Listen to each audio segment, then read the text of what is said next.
Hello, friends. Night has already fallen, and the day was long and tiring. And now, it is time to rest.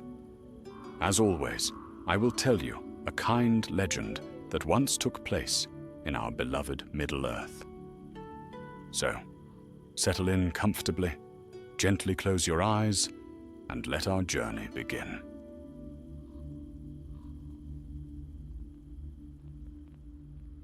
The wind came down from the northern reaches of Mirkwood, carrying the smell of pine and the whisper of far-off wings.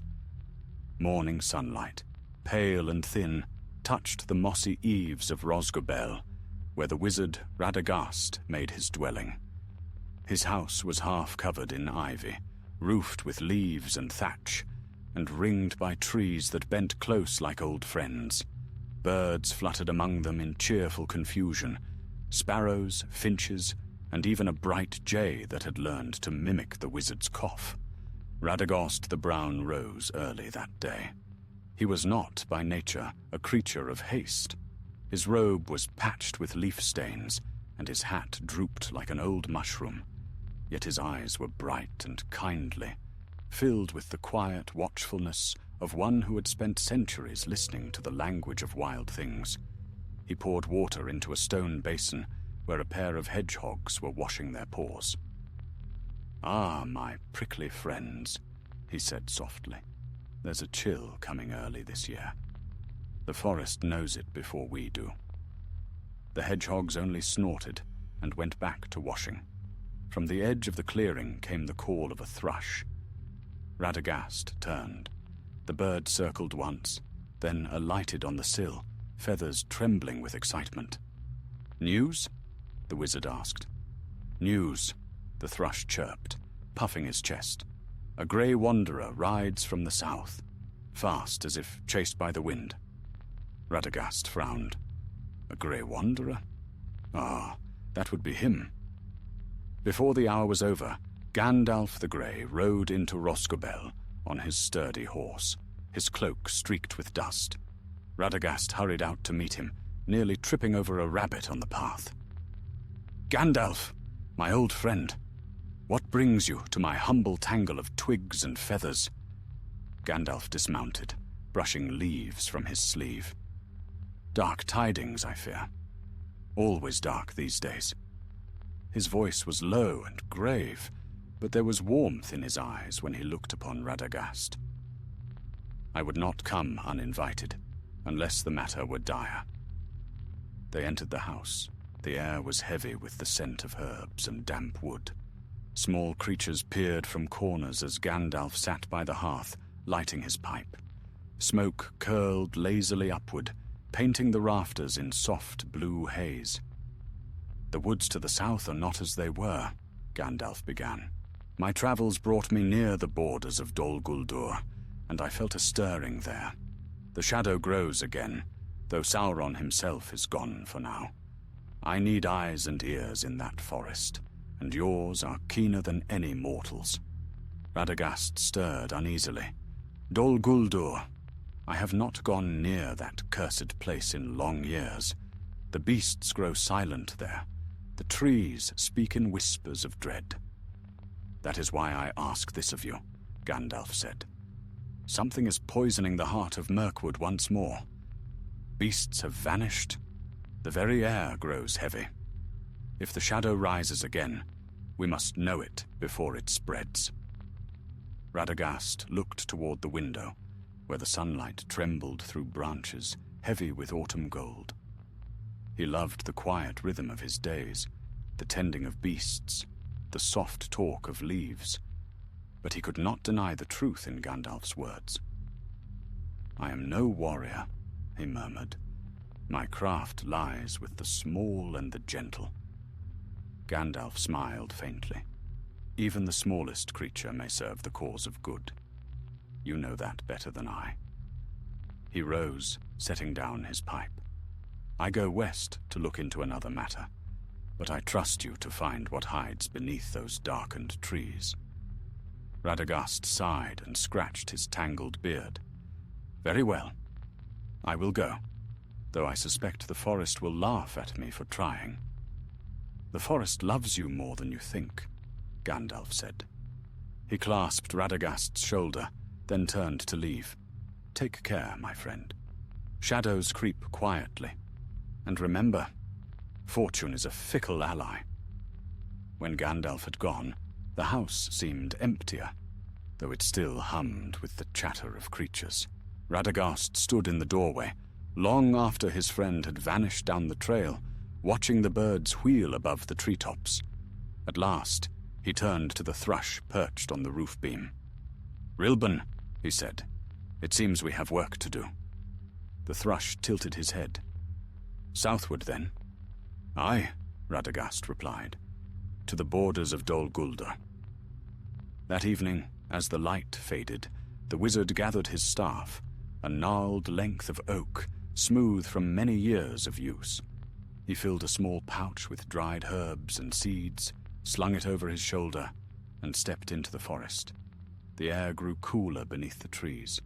Shadows lengthened, and the soft rustle of leaves gave way to the hush of deeper woods. Owls stirred, blinking in the half-light. Radagast moved like one who knew every root and stone. Yet even he felt a strange stillness there, an unease that crept between the branches. "Something's wrong," Rilban whispered from his shoulder. "Yes," the wizard said softly. "The forest holds its breath." Far off, the sound of a brook faltered, as though the water itself hesitated to flow. Radagast's heart tightened. He could feel the pulse of the wood dimming, its song stilled by some unseen hand. But still he pressed on, deeper into the wild.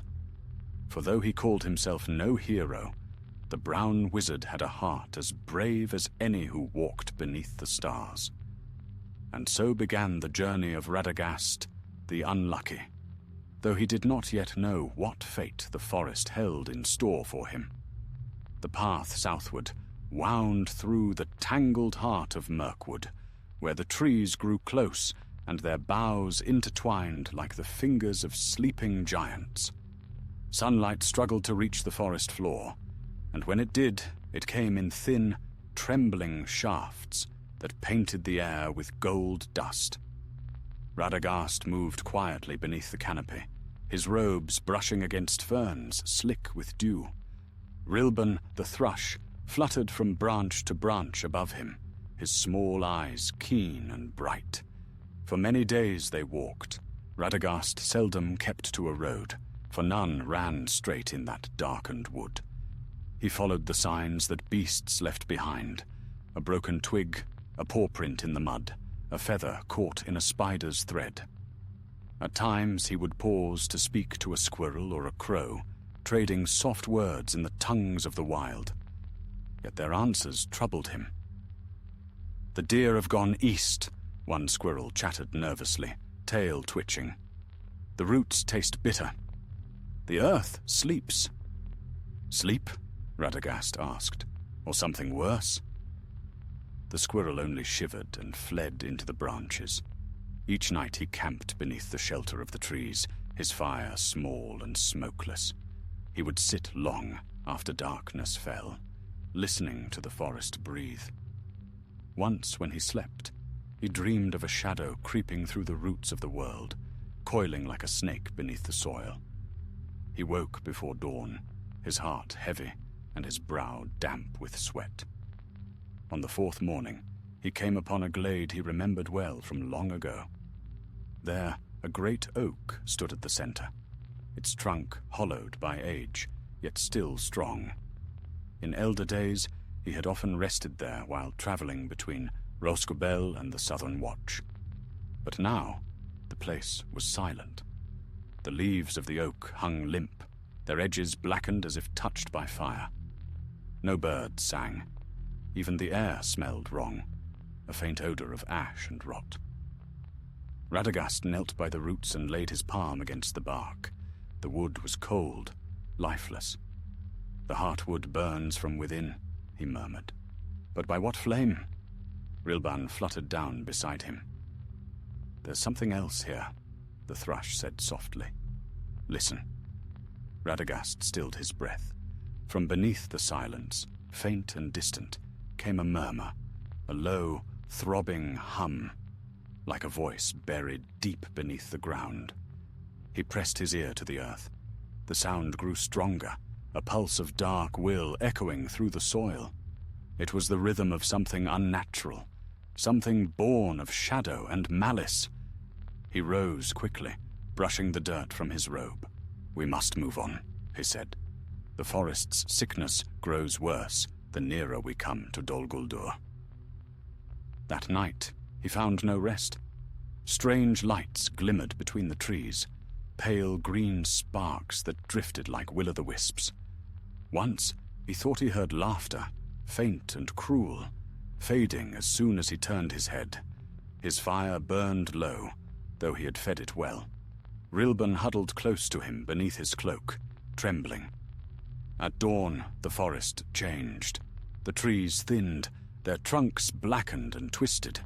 A foul mist coiled about the ground, clinging to his boots as he walked. Radagast's heart sank. He had reached the outer edge of Dol Guldur's shadow. He moved with caution now, whispering charms of concealment under his breath, yet the land itself seemed to watch him. Once, as he crossed a shallow stream, he saw shapes moving beneath the water, dark tendrils that reached for his reflection.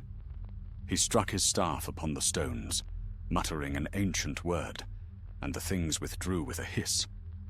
By midday, he came upon the tracks of something large, broad, clawed prints pressed deep into the soil. Orcs, perhaps a dozen or more, and among their marks ran others. Boots, smaller but heavier, the tread of men or something like them.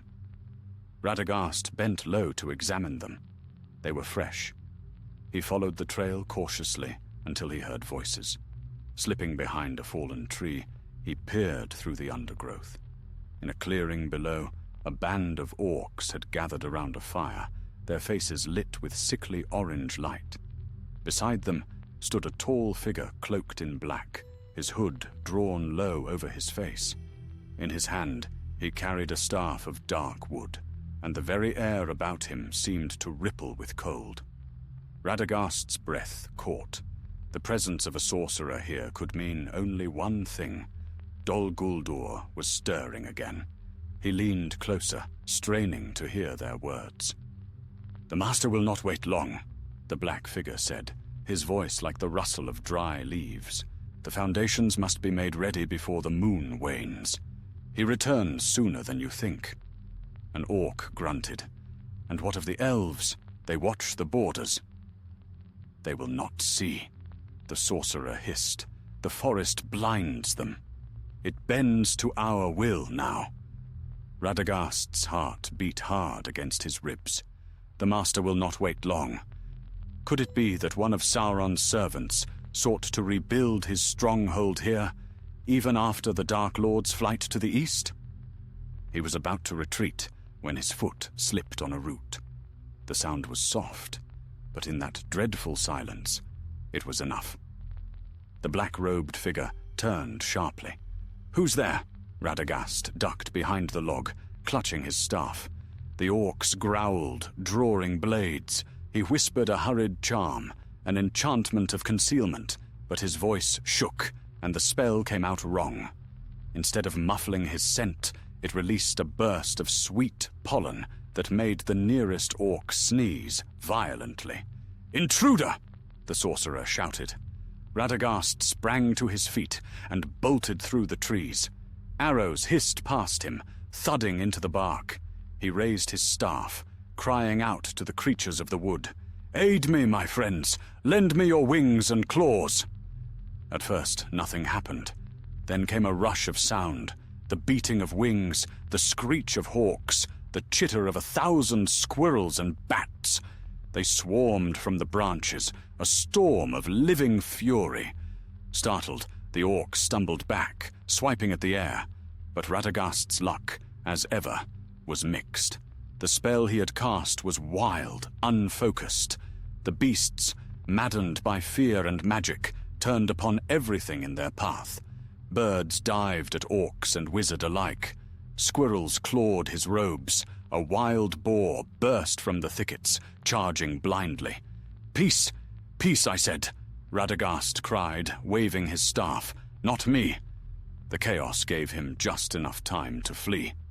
He dashed through the brush, his robe torn and his hat snatched away by a crow. Behind him rose the furious cries of the orcs and the laughter of the dark sorcerer. By nightfall, he stumbled into a ravine and collapsed beside a fallen trunk, panting. Rilban landed beside him, feathers ruffled. "That," said the thrush breathlessly, "was very nearly the end of us." Radagast groaned. "Indeed, I fear luck follows me like a mischievous fox, always where I least want it." The thrush tilted his head. "But you live?" "Yes," the wizard said, gazing up at the stars glimmering faintly through the branches. "For now." He closed his eyes, his thoughts heavy. Somewhere in the depths of the forest, a shadowed fortress was stirring again. And he, Radagast the Brown, unwilling, uncertain, and terribly unlucky, had stumbled right into its path. But even as he drifted toward sleep, a faint whisper seemed to echo through the dark, the forest itself murmuring, urging him onward. For though he thought himself unlucky, Middle-earth had a way of shaping even the humblest hands to great purpose. Morning crept slowly over the eastern hills, its first pale light filtering through the weary branches. The mist still clung to the hollows like a shroud, and Radagast woke to find his cloak heavy with dew. Every joint ached, and his beard was tangled with moss and pine needles. His faithful thrush, Rilban, was already awake, perched upon a stone and watching the forest with alert, anxious eyes. "Do not glare at me so," Radagast muttered, stretching stiffly. "Even wizards must sleep, and I have had too little of it these last nights." Rilban ruffled his feathers. "If the black-robed one searches still, we should not linger. The air tastes of pursuit." The wizard rose, leaning on his staff. The wood beneath his fingers was warm, pulsing faintly, as if alive. "You are right," he said. "We must keep to the old riverbed. The scent of water will hide our trail." They moved through the undergrowth, silent as shadows. Yet Radagast could not shake the feeling of eyes upon him. Once he glanced back and thought he saw a flicker of movement, a gleam of metal, or perhaps the reflection of a cruel gaze from the gloom behind. He hurried on, his boots sinking into the damp earth. The path led downward into a narrow ravine. There, the ground was slick, and the walls rose steeply on either side, clothed in thorn and vine. The brook that once ran there had long since dried to a trickle, leaving only dark mud and pools of stagnant water. It was a dreary place, but it hid them from sight. They walked until noon, when the light above turned faint and green. Radagast paused beside a fallen tree, knelt and murmured softly to the moss that clung to its bark. The green spread a little brighter under his touch. "The life of the forest is fading," he whispered. "But not gone. Not yet." Rilban hopped onto his shoulder. "What will you do now? Return home and warn Gandalf?" Radagast shook his head. "No. He sent me to seek the truth, and I have seen only glimpses. If Dol Guldur is awakening again, I must know who commands it. There is an evil will at work here, but not yet Sauron's own. It may be that one of his servants still lingers in the ruins, nursing the ashes of his master's power." His words faded as a sound reached his ears. A faint clatter, the crack of a branch under a heavy foot. He froze, motioning for the thrush to silence. The forest seemed to hold its breath. Then came the guttural snarl of an orc. "Move!" Radagast hissed. He darted toward the nearest slope, scrambling up the bank. Mud slipped beneath his boots, and stones tumbled noisily down behind him. From below, harsh voices rose. "There! The old fool climbs the wall. After him!" Arrows whined past his ears, thudding into the earth. One grazed his sleeve, another buried itself in the bark of a tree above him. He reached the top and stumbled forward into a thicket. Ahead, he glimpsed a hollow between the roots of a massive oak, dark, deep, and wide enough for one man to hide. He dropped inside, drawing branches over the entrance. Moments later, the orcs arrived. Radagast held his breath, clutching his staff tight to his chest. Through the narrow cracks of his hiding place, he saw their feet pass, thick, blackened boots, trampling the undergrowth. "Spread out," growled one. "The wizard cannot have gone far." "Bah!" snarled another. "Let the wraith find him. That's what he wants." A chill ran through Radagast's veins. The wraith? Could the dark-robed figure be one of the nine? He dared not move, barely even to breathe. At length, the orcs drifted away, their grumbling fading into the distance. He waited long after they were gone, before crawling out again. The forest was silent once more. "That was too near," Rilban whispered, alighting beside him. "Aye," Radagast murmured, his face pale. "But their words have given me more than I hoped to learn. A wraith hiding in Dol Guldur, one of the nine, perhaps, or a servant fallen into shadow. The forest has become his veil."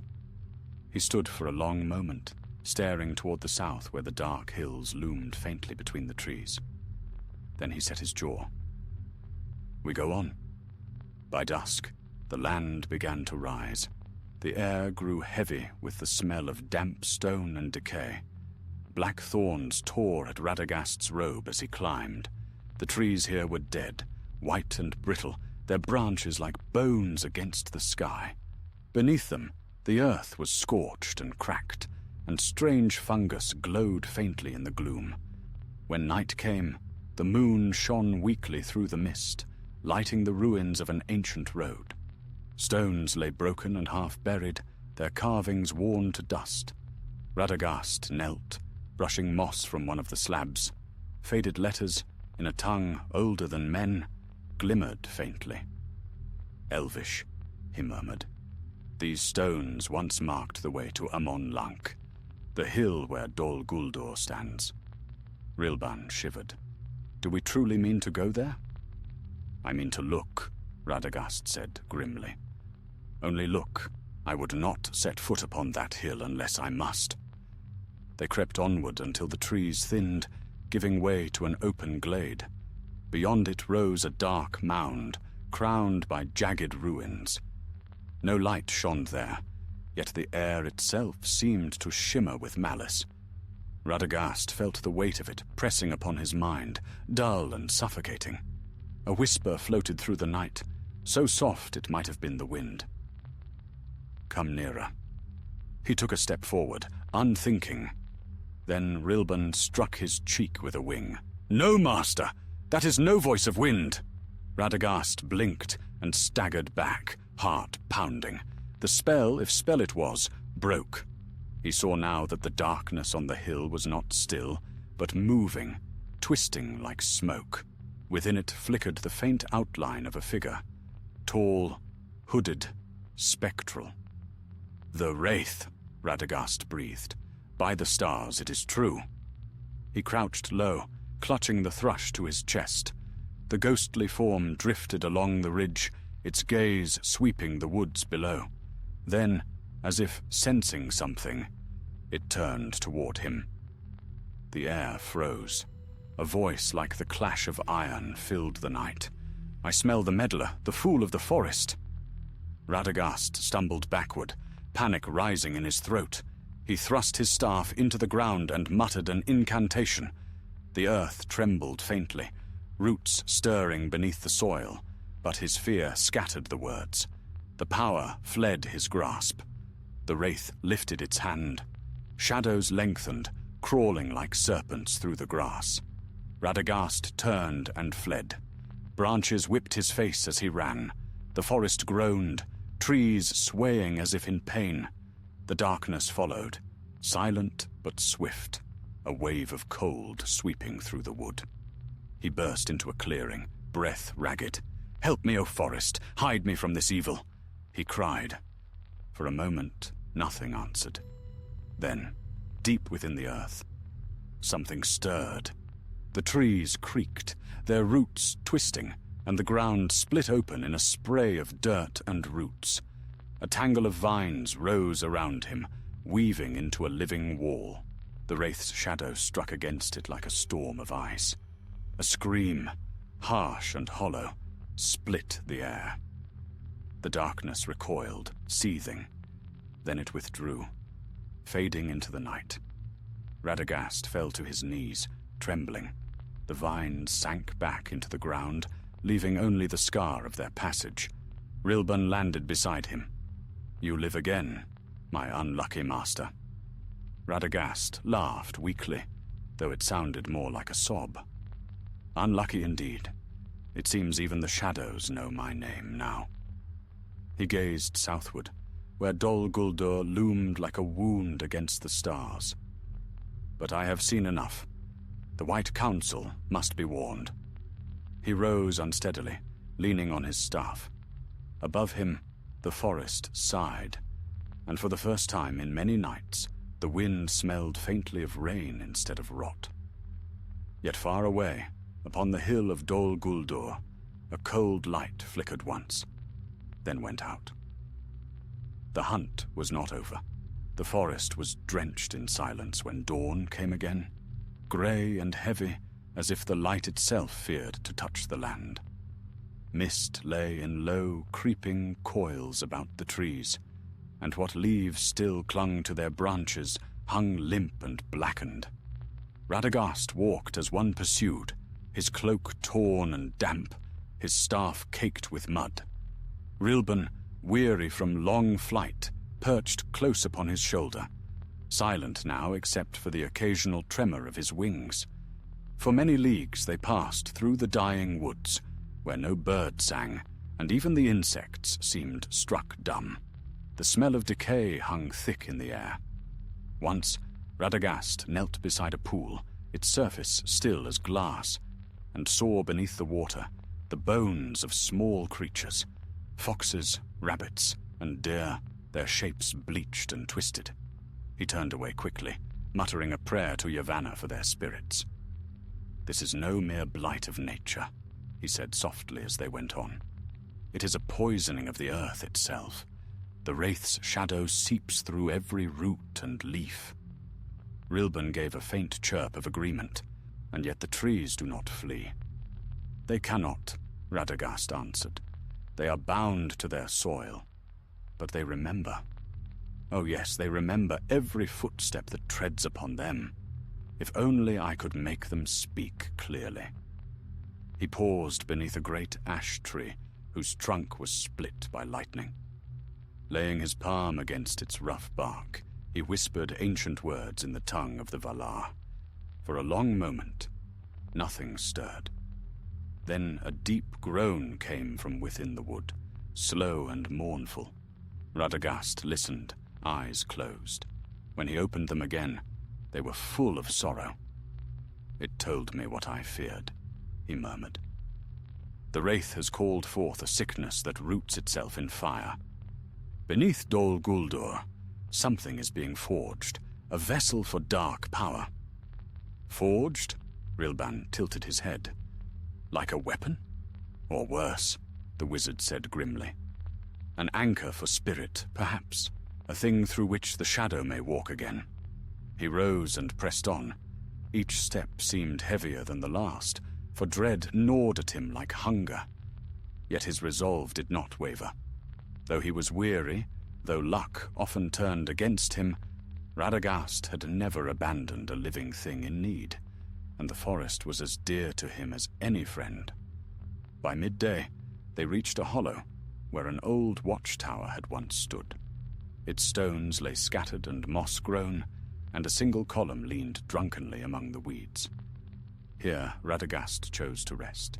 He gathered dry twigs and struck flint, kindling a small fire.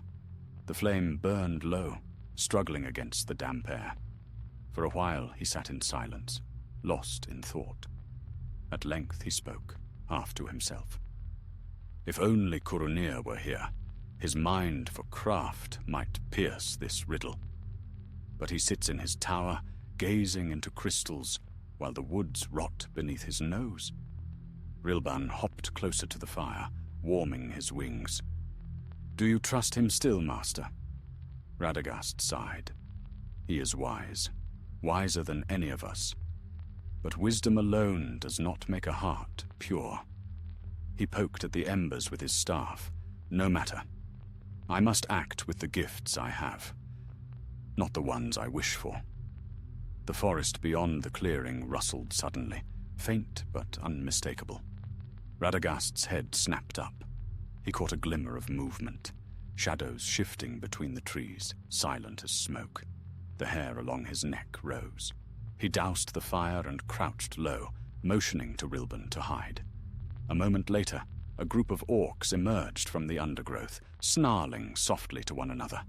There were more this time, perhaps 20, armed with crude spears and hooked blades. At their head walked the black-robed sorcerer, his staff glowing faintly with sickly green light. Radagast's heart thudded painfully. They found the trail after all. The sorcerer raised a hand, and the orcs spread out, sniffing the air. "He is close," the Dark One hissed. "The forest whispers his name. Bring me the brown wizard alive."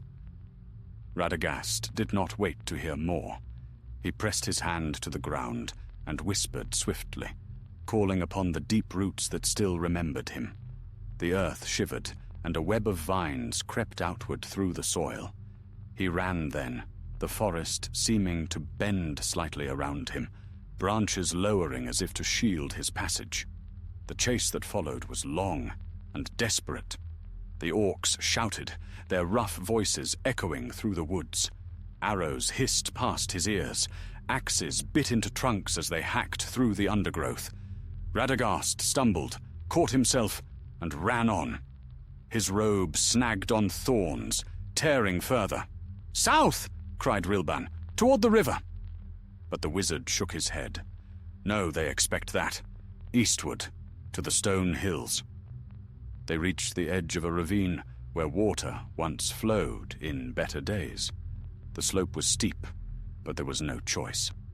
Radagast slid down, mud splattering his robes. At the bottom, the air was cold and thick with the smell of damp rock.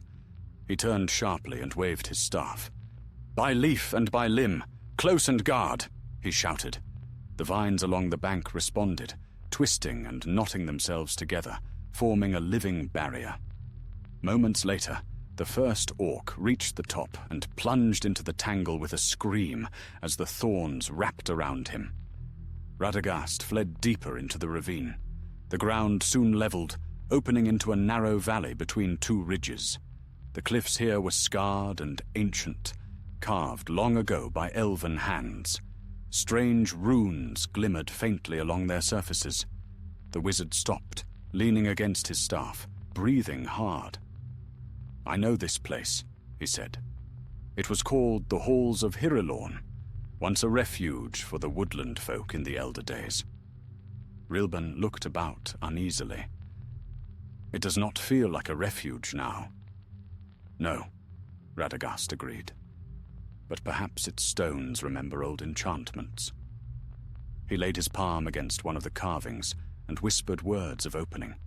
The rune flared, then dimmed, leaving behind the faint outline of an archway. He pushed, and a slab of rock shifted aside, revealing a dark tunnel. Inside, the air was cool and dry. Dust drifted like snow in the faint light of his staff. The passage wound downward, deeper into the earth. They followed it until it opened into a wide chamber, supported by columns shaped like intertwined trees. Here the air felt untouched by time. Radagast sat upon a fallen block of stone. "We are safe for the moment," he said, "but I cannot linger. The wraith will not rest until it finds me." "Then what will you do?" asked Rilban. The wizard gazed into the dimness, his face weary but resolute. "I will send word to Gandalf. He must know what moves in the south. If the White Council does not act soon, Dol Guldur will rise again." He drew from his pouch a small crystal, pale as morning frost. Whispering to it, he breathed a message into its heart, a thread of thought carried by light. Then he cast it upward, and it vanished into the darkness, flying swift as a star through the unseen airs that bind Middle-earth. When it was gone, he sighed and leaned back against the cold stone. "There," he murmured. "My part is done. For now." Rilban perched upon his knee. "You have done more than most would dare." Radagast smiled faintly.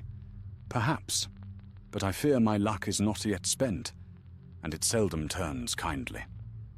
Above them, faintly, the sound of distant thunder rolled through the ground. The forest shuddered as though stirred by a giant's breath. Far away, upon the hill of Dol Guldur, a black flame flickered to life once more. And deep within his hidden refuge, Radagast the Brown closed his eyes, knowing the storm had only just begun. When Radagast awoke, the fire in his little cavern had burned to ash, and the light of morning filtered weakly through a crack high above. The air was cold and still, yet his sleep had not been peaceful. Dark dreams had haunted him, visions of Dol Guldur cloaked in smoke, of a crownless shadow pacing its ruined halls, whispering his name in voices that were not voices at all.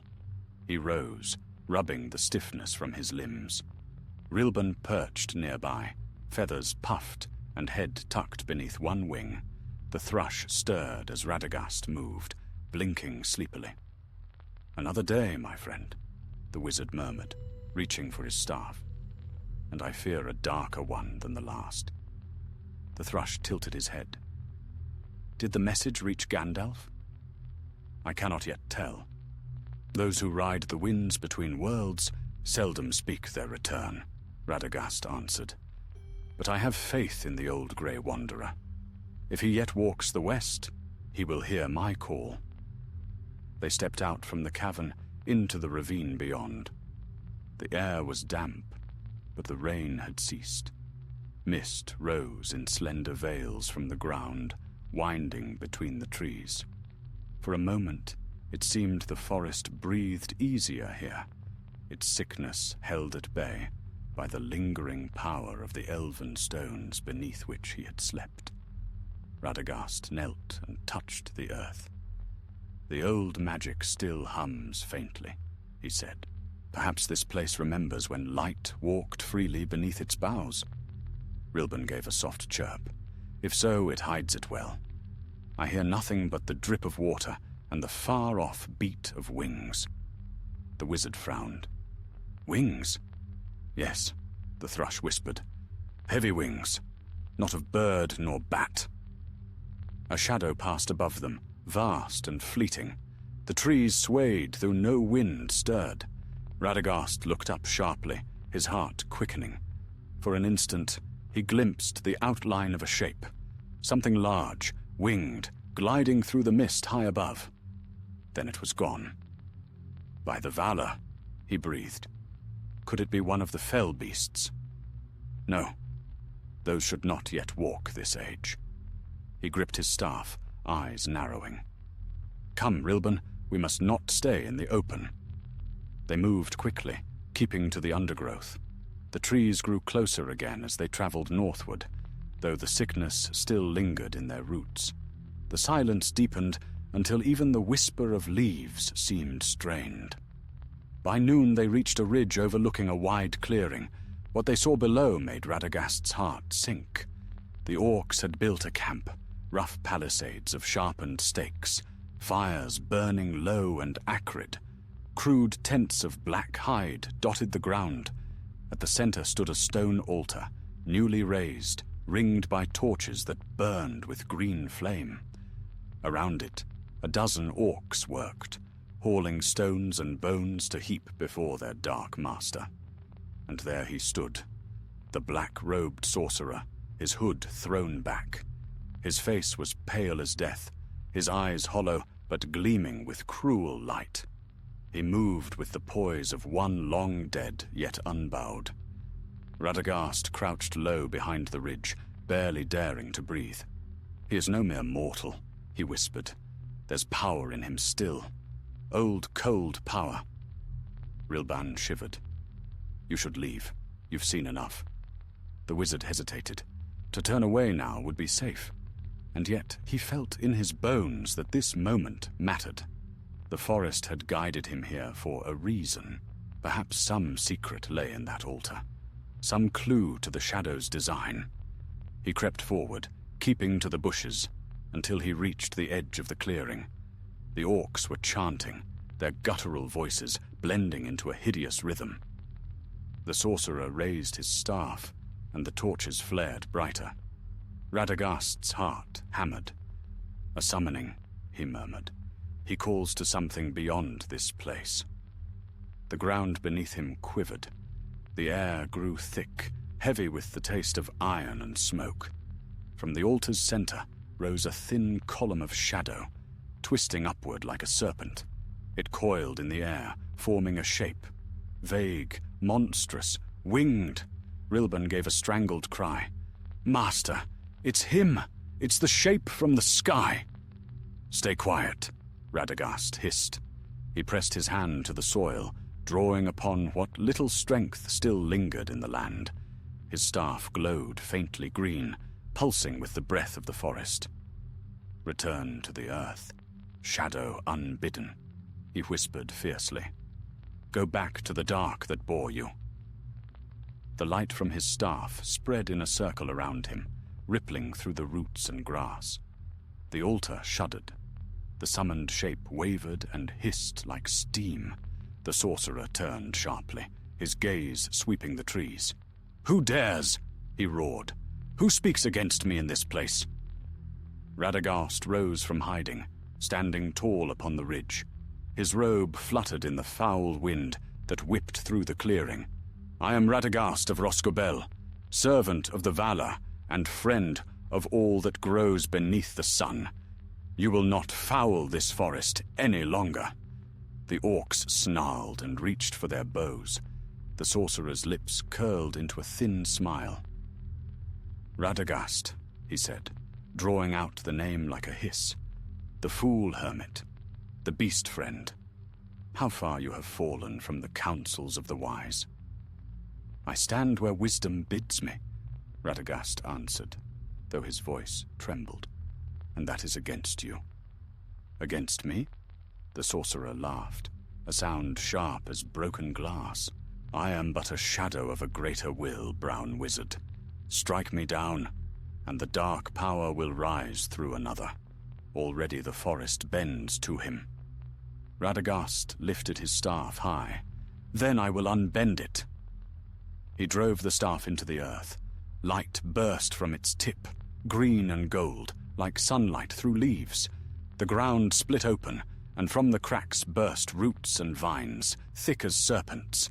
They lashed outward, wrapping around the altar, the torches, the feet of orcs.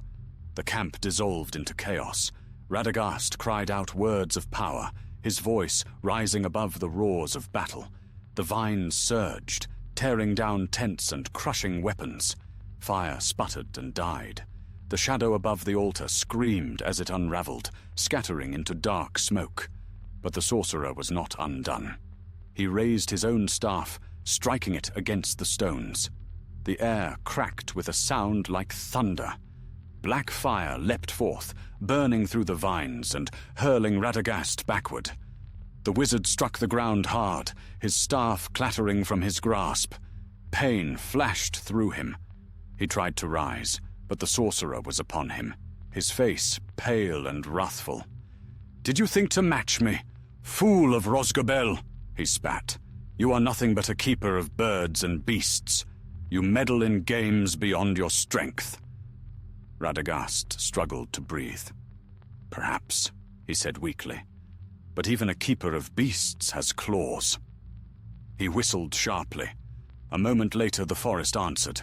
From every direction came the rush of wings, the cry of hawks, the hiss of snakes, the thunder of hooves. The creatures of the wood, roused by their master's call, fell upon the orcs in fury. Radagast seized his staff once more and struck it against the ground.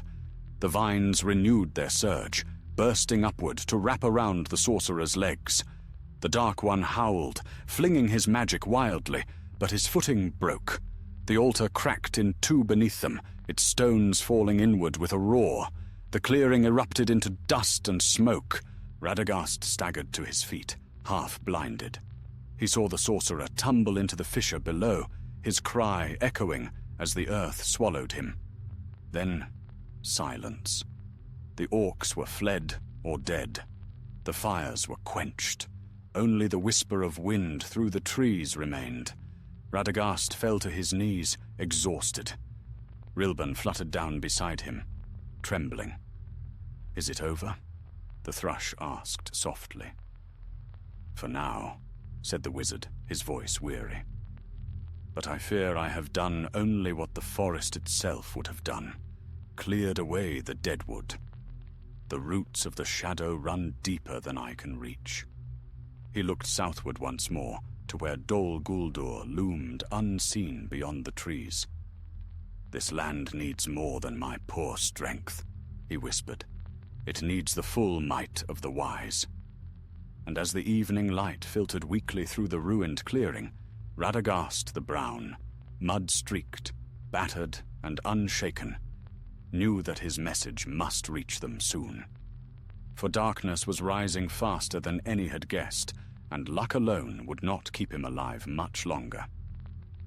Night returned to Mirkwood with a silence so deep that even the smallest leaf dared not stir. Radagast sat beside the dying embers of his fire, his robe torn and his face marked with soot.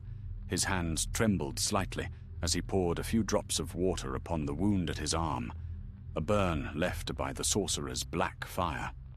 The skin there was pale and cold, refusing to heal even under his whispered spells. "It will fade in time," he murmured, though his tone carried little conviction. Rilban, perched upon a stone, tilted his head and watched him with worried eyes. "Perhaps you should rest longer," said the thrush. "The forest itself seems weary, but it still shelters you. The beasts keep watch. None will trouble you tonight." Radagast smiled faintly. "Ever my faithful companion, Rilban. But rest is a luxury I cannot afford. Gandalf must know what has stirred in the south. If the White Council delays, the darkness will take root anew." He rose unsteadily, leaning on his staff. All about him lay the wreckage of the battle, the twisted remains of the altar, the scattered weapons of the orcs, and the faint, sickly glow of dying fire still clinging to the stones. Yet for all the ruin, the forest seemed a little lighter. The air had lost its heavy taint. The trees stood a little straighter, as though drawing breath after a long suffocation. He lifted his gaze to the north. "Come, my friend. We must reach the old elf road by dawn. Once we find it, we may yet slip unseen beyond the shadow's reach." The journey was slow and harsh. The forest floor was broken with pits and roots, and the air hung thick with damp. Strange shapes moved in the fog, half-glimpsed spirits of the wood, stirred by his passing. Radagast whispered gentle greetings to them, and most melted away in peace. Yet some lingered, silent and cold, their eyes glinting faintly in the dark. At times he thought he heard footsteps behind him, faint but steady. More than once he turned sharply, staff raised but saw nothing. Rilban, too, grew restless. "Something follows," he whispered. "It moves as we move. It watches, but never strikes." "I know," Radagast said grimly. "The shadow does not die easily. Even without its master, it clings like smoke to fire's remains. When the first light of morning crept through the canopy, they came upon a clearing. Here the trees grew wide apart, and the ground was soft with moss. In the center stood an ancient stone, carved with elvish runes, long faded by time. It was a marker, one of many that once guided travelers through the forest's heart. Radagast traced the faint letters with his fingers. "Here the old road runs north," he said. "It will take us nearer to Thranduil's halls. Perhaps the wood elves will aid us." He turned to step forward, and froze. From the shadows at the far edge of the clearing, a voice spoke, low and cold. "You run well, brown wizard, but you cannot flee the will that hunts you." Radagast lifted his staff, and Rilban gave a startled cry. A figure stepped into the light, not the black-robed sorcerer, but something worse. A tall, pale shape, wrapped in tattered robes, a crown of shadow resting upon its brow. The air around it shimmered with dread. "A ring wraith," Radagast whispered, his blood turning to ice. The Nazgul's eyes burned faintly beneath the hood. "You meddle where you were not meant to walk," it hissed. "The forest is ours now, wizard. The dark power rises again, and all who stand against it shall wither." Rilban darted into the air, circling above in panic. "Master, we must flee!" But Radagast stood firm, though his heart quailed within him. "I will not flee," he said. "This forest is not yours to claim, nor any servants of Sauron's brood. You defile it with your presence." The wraith laughed, a sound like iron dragged over stone. "Defile? Nay, we awaken it. The roots thirst for vengeance. The soil remembers blood. Even now, your precious beasts fall silent, for they know who is master here." Indeed, the forest around them had grown still once more. The birds were gone, the insects mute. The very air seemed to bend around the ringwraith's form, heavy with despair. Radagast's knees weakened, and a coldness crept through his limbs. "Come to me," the wraith whispered. "Lay down your staff, and I will grant you peace. You were never made for battle, fool of Yavanna." Radagast clenched his jaw. "No," he said. "But I was made to heal, and heal I shall, even if I must strike to do it." He slammed his staff into the earth. A wave of light rippled outward, green and golden, carrying the scent of growing things. Grass sprang up where it passed, and flowers burst into bloom. The ringwraith recoiled with a hiss, its shadow writhing like smoke before a flame. The wizard pressed forward, shouting words of ancient power. The vines and roots around him came alive, surging toward the dark figure. Yet the wraith struck back, raising its hand. From its palm poured a stream of black fire, which met Radagast's light with a shattering roar. The ground split, trees bent and cracked, and the forest screamed as though alive. For a moment, all was chaos. Light and darkness locked in a furious struggle. Then the wraith lunged forward, its sword of shadow sweeping toward him. Radagast barely raised his staff in time. The blades met, and sparks of both flame and frost flew. The force threw him backward into the roots of an oak. Pain flared through his chest. The wraith loomed over him, its voice now a whisper of triumph. "You are finished, brown wizard," Rilban shrieked from above. "No!" The thrush darted down and struck at the wraith's hooded face. It was a small blow, barely felt, but it broke the creature's focus for a heartbeat. That was all Radagast needed. He thrust his staff upward, shouting one last word of power. From the earth beneath them burst a pillar of radiant green fire, the living will of the forest itself. It struck the wraith squarely, lifting it from the ground. The creature screamed, its form flickering like a dying flame, and then it was gone, torn apart, scattered into the air like ash upon the wind. Radagast lay still for a long time, gasping for breath. The forest was silent once more, But now the silence was gentle, almost peaceful. The sunlight, pale but true, filtered through the leaves. Rilban fluttered down, trembling. "You did it, Master. It's gone." Radagast groaned softly, sitting up with effort. "Gone for now," he said.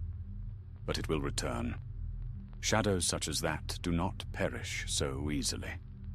They linger until their master calls them home." He looked around at the clearing, the scorched earth, the fallen trees, the single ancient stone still standing firm amid the ruin. "Still, we have bought a little peace for this place. That must suffice." He rose, leaning heavily on his staff. The mark of the Wraith's touch still burned faintly upon his arm, but his spirit was unbroken. "Come, Rilban. Let us go north. If fortune favors us, we shall find the elves before nightfall. I have seen enough of this cursed shadow." As they departed, the light through the trees grew a little warmer, and the air no longer reeked of decay. Yet behind them, deep beneath the roots of the world, something stirred, a whisper of vengeance, faint but real. The forest had been saved for now, but the battle for its soul had only begun, and Radagast, weary and wounded though he was, would soon learn that luck, both good and ill, still had much in store for him before his journey was done. The sun was climbing toward its height when Radagast and Rilban reached the northern bounds of the blackened forest. Here the air began to clear. A faint breath of sweetness drifted from far fields unseen, and the leaves overhead seemed to regain a trace of green. Yet the shadow still clung to the roots, creeping like a stain through the soil. Radagast moved slowly, favoring his right side. Each step sent a twinge of pain through the burn upon his arm.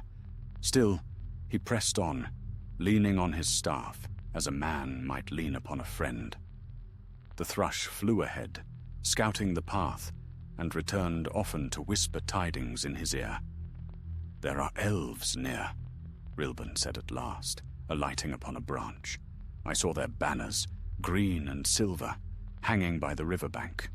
Perhaps we are saved." Radagast smiled faintly beneath his beard. "Elves of the woodland realm. That would be fortune indeed. Let us hope they remember the old friendship." He followed the thrush's lead, weaving between the trees until the murmur of water reached his ears. Soon the forest opened to reveal a glade bathed in sunlight, and through it ran a broad stream, clear as glass. Upon its far side stood a company of elves in green raiment, bows drawn and eyes watchful. The leader, tall and fair, stepped forward. "Halt!" he called. "Who comes unbidden through the King's Wood?" Radagast lifted his hands in peace. "A friend, Radagast of Rosgobel, once counted among the wise. I seek passage and counsel, if the woodland king still honors his old allies." The elf studied him for a moment, his keen gaze softening. "Radagast the Brown," he said. "Few of your kind pass this way now. Lay down your staff for a moment's peace and cross the stream. You are welcome, though your coming stirs concern, for seldom do wizards travel without cause." Radagast crossed the shallow water, feeling its cool touch ease the weariness from his limbs. The elves guided him into their camp, where a small fire burned beneath the trees. Their leader introduced himself as Laerian, captain of the Northward Watch. "You look sorely tried," Laerian said, offering a cup of clear water. "Rest and tell us what brings you through the shadowed wood." Radagast drank deeply before answering. "Dark things stir again in the south. Dol Guldur breathes once more. I have seen with my own eyes a sorcerer of the shadow and one of the nine. They raise the dead roots of the forest against the living. I come now seeking Thranduil's counsel, and his warning sent to the White Council. A murmur ran through the elves. Laerian's brow darkened. This is ill news indeed. We have watched smoke rise near Amon Lank, yet we hoped it no more than orcish quarrel. If a ring-wraith walks again, the king must be told at once. He turned sharply. Prepare the swiftest horses. We ride for the stronghold. Within the hour, Radagast found himself astride an elven steed, slender and sure-footed. They rode north through sun-dappled woods that grew fairer with every mile. The air lightened, birds sang again, and the smell of fresh water mingled with the scent of pine. Yet Radagast could not shake the heaviness from his heart. When at last they reached the great gates of Thranduil's halls, the evening light lay golden upon the forest. The doors opened silently, revealing a passage of smooth stone leading deep into the hill. Lanterns hung along the way, their flames steady as stars. Thranduil, king of the woodland realm, awaited them upon his carved throne. His crown of green leaves and berries gleamed in the torchlight, and his eyes, bright as morning frost, turned upon the weary wizard. "Radagast the Brown," he said, his voice calm but edged with concern. "Long has it been since you graced these halls? What trouble drives you now from your beloved Rosgobel?" Radagast bowed. "My lord, the trouble is great indeed. The shadow rises again in Dol Guldur. Orcs gather there under the command of a dark sorcerer, and one of the 9 has returned to lead them. I have seen its form with mine own eyes." The hall fell silent. Even the torchlight seemed to waver. Thranduil's gaze sharpened. "The 9? You are certain of this?" "I would not mistake such evil," Radagast answered quietly. "I have faced its chill and lived, though only by chance, and by the forest's mercy." The king rose slowly. "Then we have no time to lose. The council must be warned. Gandalf, Galadriel, and Elrond. I will send word to Lothlorien and Imladris. But as for Dol Guldur, it lies too near our borders to ignore. My scouts shall double their watch. The shadow shall not creep upon us unheeded." Radagast inclined his head. "I thank you, Lord. Yet I fear the shadow's roots go deeper than the hill. The forest itself is ill. If Dol Guldur is not purged soon, Mirkwood will die, and with it many lives you cherish." Thranduil's face hardened. "Then the White Council must act. Too long have the wise debated while the darkness grows. I will do my part, but you, Radagast, should rest and heal. You have done more than many would dare." He gestured to Laerian. "See that our guest is given food and a bed. Tomorrow he may speak again, when his strength is returned." Radagast bowed once more. "Your kindness is greater than I deserve, my lord." That night he lay in a small chamber carved of stone, lit by the soft glow of crystal lamps. Yet though his body was weary, sleep came only in fitful snatches. His dreams were filled with shadowed shapes and distant cries. Once he thought he heard Gandalf's voice calling faintly, carried upon the wind. But when he woke, there was only silence. Before dawn, he rose and wandered to the edge of the king's great hall. There, beyond a curtain of vines, a narrow balcony overlooked the forest. The stars shone cold above the dark canopy. Rilban perched beside him, feathers ruffled. "You should rest, master." Radagast shook his head. "Rest is for those who are sure of tomorrow. I am not." He gazed out toward the south, where a faint red glow smoldered beyond the trees. "The forest still burns," he whispered. "I feel it in the roots. The shadow will not wait for counsels and speeches. It will strike soon." Rilban was silent for a long time. Then the thrush said quietly, "And what will you do?" Radagast turned, his eyes shining faintly in the starlight. "What I have always done, my friend. I will go where others do not.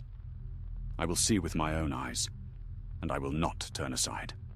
Luck may fail me yet, but duty will not." He rested his hand upon the stone rail. Far below, the forest stirred faintly in the dawn breeze. Somewhere beyond that endless sea of trees, Dol Guldur waited, its black heart beating once more. And though he stood in the safety of elven halls, Radagast the Brown felt the weight of destiny upon him, like a chill wind. Soon he would have to walk again into shadow, and this time, he knew, luck alone would not be enough to see him through. Morning light spilled through the carved archways of Thranduil's halls, glinting upon the pale stone and catching in the silken veils that hung between the pillars. Radagast sat at a long table of oak, a bowl of fresh fruit before him, though he scarcely touched it. His eyes were turned southward, toward the unseen shadow that had haunted his dreams through the night. Laerion entered quietly, his green cloak flowing behind him. "The king will see you again, Radagast," he said. "He has spoken with his captains and sends word to Lorien and Rivendell. He would hear your counsel before his messengers depart." Radagast rose, wincing slightly as his burned arm brushed his sleeve. "My counsel is only that we act swiftly," he said. "The shadow grows stronger each day. It festers in the soil. I can feel it even here, faint but sure." The elf inclined his head gravely and led him through the halls. They passed beneath archways carved with the likeness of trees, their roots and branches intertwined, until they came once more to the king's chamber. Thranduil stood beside a great map spread upon a table. His captains were gathered around him, their faces tense. Upon the parchment, small stones marked the watchposts of his realm, and near the southern edge, a black stone had been set. Dol Guldur. The king looked up as Radagast entered. "You come at a heavy hour, brown wizard. My scouts confirm that movement stirs again upon Amon Lank. Smoke rises by night, and strange lights gleam through the mist. We will hold our borders, but I cannot spare more until the council speaks." Radagast bowed slightly. "The council must not delay. Gandalf will hear my message if the winds are kind, but Saruman must be stirred from his pride, and Elrond persuaded that the danger is near, not distant. The shadow has crept back sooner than any feared." Thranduil's gaze softened a little. "You have fought this darkness with your own hands, and lived. That alone is proof enough for me. Still, our first duty is to the lives within our borders. The woodland realm cannot march to war without certainty." Radagast met his eyes. "Certainty will come too late. Shadows do not wait for counsels." A silence followed, heavy as stone. Then the king sighed. "You speak truth, though it grieves me. I will send riders west to Imladris, and north to the Grey Mountains, where rumor tells of Gandalf's passing. If he can be found, your message will reach him swifter than by air." He turned to Lorien. "See to it." The captain bowed and departed, his steps quick and soundless. When they were alone, Thranduil studied the wizard for a long moment. "Radagast," he said quietly, "you have done much already, yet I sense you are not content to rest within these walls." Radagast smiled faintly. "You know me well, my lord. I am no courtier. The forest calls me still. The wounds I have seen cannot be healed by word alone. I would walk the edge of the shadow once more, cautiously, to see what the wraith left behind." "Foolhardy," said Thranduil, though without scorn. "Yet perhaps necessary. I will not forbid it. But take with you some aid, one who knows the wood better than most." He clapped his hand softly. From a side passage came a tall elf with hair of ash blonde, his armor light, and his eyes bright as clear water. He bowed low before the king. "This is Tathar, "My forester and guide," Thranduil said. "He will lead you as far as the enchanted river, where my watch ends. Beyond that, your path lies in shadow again." Tathar turned to Radagast and inclined his head. "I have heard tales of you, Lord of Beasts," he said softly. "It will be an honor to walk beside one who listens to the tongues of trees." Radagast chuckled. "Then you shall hear more talk from me than you wish, for trees are never short of words." Thranduil smiled faintly, though his eyes were troubled. "Go with caution, both of you. The forest is treacherous now, and not all its dwellers remain true. If fortune favors you, return before the next moon's waning." They departed before noon, Tathar leading a grey elven steed laden with food and gear. The forest beyond the gates of the king's halls was fair and green, untouched by the blight that still poisoned the southern wood. The air was cool, and the song of birds returned like a forgotten melody. For a while, Radagast allowed himself to breathe freely, letting the forest's peace seep into his bones. They rode in silence for several hours, the sound of hooves muffled by the mossy earth. At last, Tathar spoke. "The king holds you in high esteem," he said. "Yet I sense he fears you will not return." Radagast smiled wryly. "Perhaps he is wiser than I. My fortune has never been the kind one boasts of." "Still, fortune favored you against a wraith," Tathar said. Radagast shook his head. "Not fortune, folly and chance. The wraith was but one of many servants. Its fall is a moment's reprieve, no more. The roots of evil are older than any single foe." They camped that night beside a small stream. The stars were bright above the treetops, silver and distant. Tathar kept watch while Radagast tended a wounded fox that had limped from the brush. He murmured to it softly until the creature's trembling ceased, then let it curl beside the fire. Tathar watched him curiously. "Your power is unlike that of the other wizards," he said. "The tales speak of fire and lightning, yet you heal with touch and word." Radagast smiled. "Power takes many shapes. I am not made for war, Tathar. My task is gentler, but even gentle hands must sometimes wield strength when shadow falls." The elf nodded slowly. A rare wisdom. When morning came, they crossed the enchanted river by a narrow bridge of roots. Mist rose from its surface, silver in the dawn light. The far bank was darker, the trees twisted and close-knit. The smell of rot returned, faint but growing.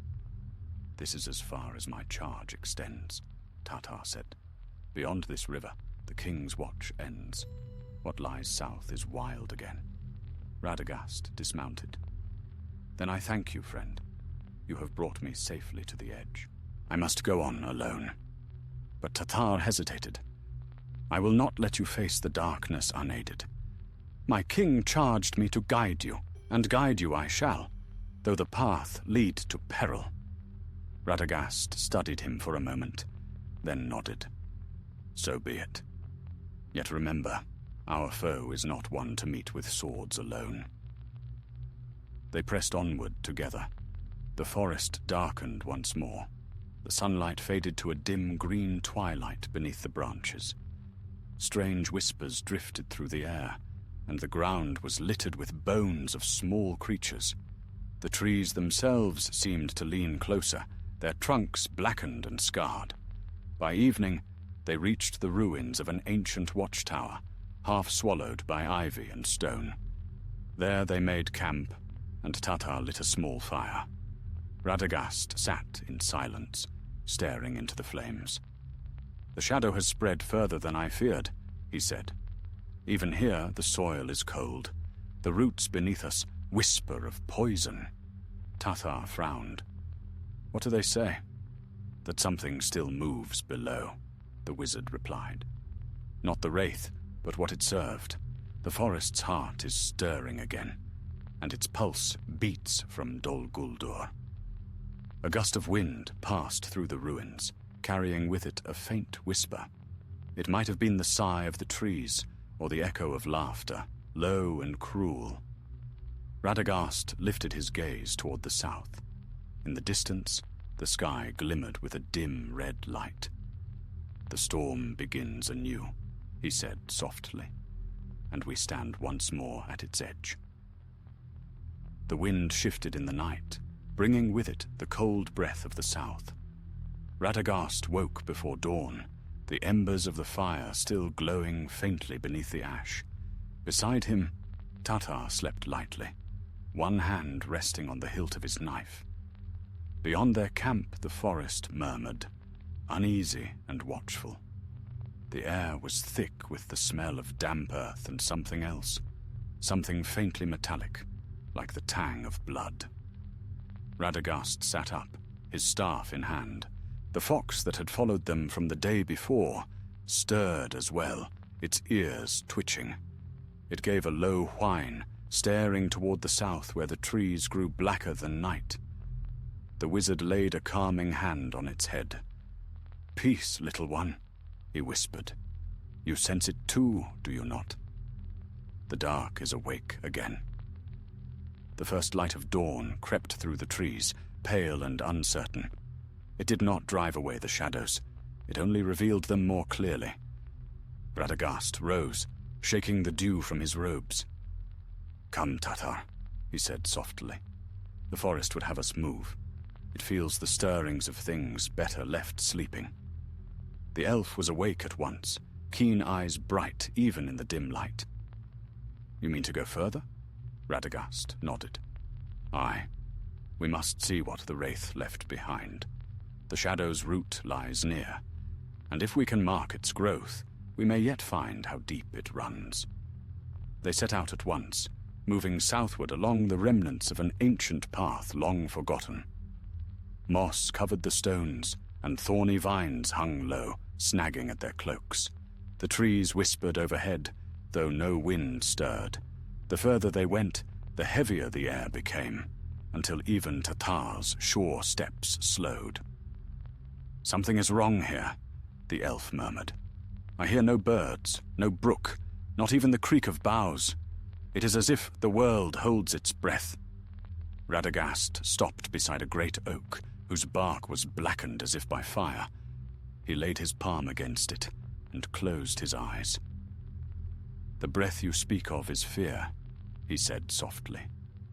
"The trees remember the wraith's passing. Its poison seeps still through the soil. They cannot sing while such a wound remains." Tatar frowned. "Then let us not linger near the wound." But Radagast did not move. His brow furrowed, and he pressed his ear against the bark. "There is movement below," he whispered. "Roots trembling, earth shifting. Something stirs in the deep earth." Before the elf could answer, the ground beneath them shuddered. A crack split the soil at their feet, and a foul smell rose from the darkness below. The fox gave a frightened bark and fled into the undergrowth. "Back!" cried Tatar, drawing his blade. From the crack burst a swarm of shapes, small, writhing things like serpents made of smoke. They coiled around the roots and stones, whispering in a tongue too ancient for words. The very air seemed to chill as they moved. Radagast struck the ground with his staff, shouting in the speech of Yavanna. A green light flared from the wood, scattering the shadow serpents for a moment, but they reformed swiftly, circling them like wolves. "They are not living," he gasped. "They are memories, echoes of the wraith's curse." Tatar swung his sword through the air, cleaving several of the forms, though his blade met no flesh. "Then how are they to be fought?" "Not with steel," cried Radagast. He lifted his staff again, summoning the life of the forest. Vines burst from the earth, glowing faintly with inner light, and wrapped around the shadow things, smothering them. One by one they faded, until only silence remained. The elf sheathed his sword, breathing hard. "If these are but remnants," he said grimly. "Then what horror lies at the source?" Radagast did not answer at once. He knelt beside the cracked earth and whispered softly. The fissure was deep, its edges slick with black slime. The scent of rot and fire mingled there. "The Wraith drew upon old power," he said at last. "Power buried long before even the elves came to Mirkwood. The fortress of Dol Guldur was not raised by Sauron alone. It stands upon older evil." "Older?" Tathar's voice was wary. "What evil could that be?" Radagast's eyes were distant.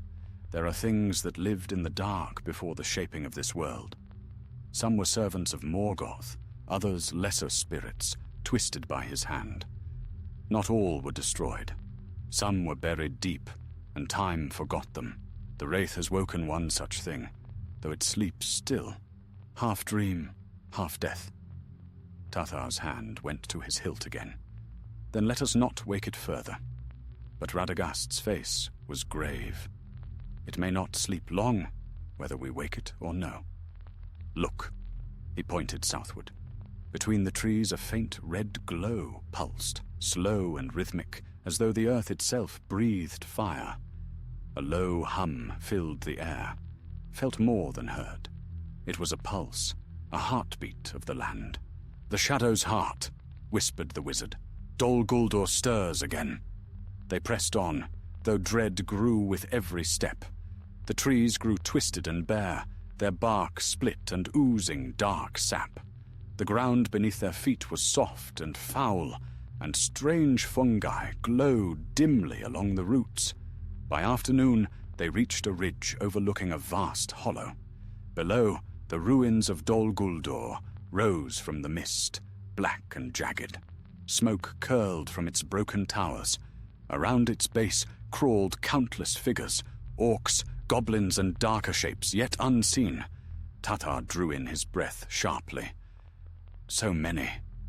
"They rebuild," said Radagast, voice low. "The fortress lives again." As they watched, a horn sounded, a deep, echoing note that rolled through the forest. The creatures below froze and turned their faces skyward. Then, from the highest tower, a light flared red as blood. Radagast gripped his staff. "He returns. The Wraith was but the herald." "The necromancer," Tathar whispered. Radagast shook his head slowly. "No. Sauron's power is elsewhere now, though his shadow stretches here.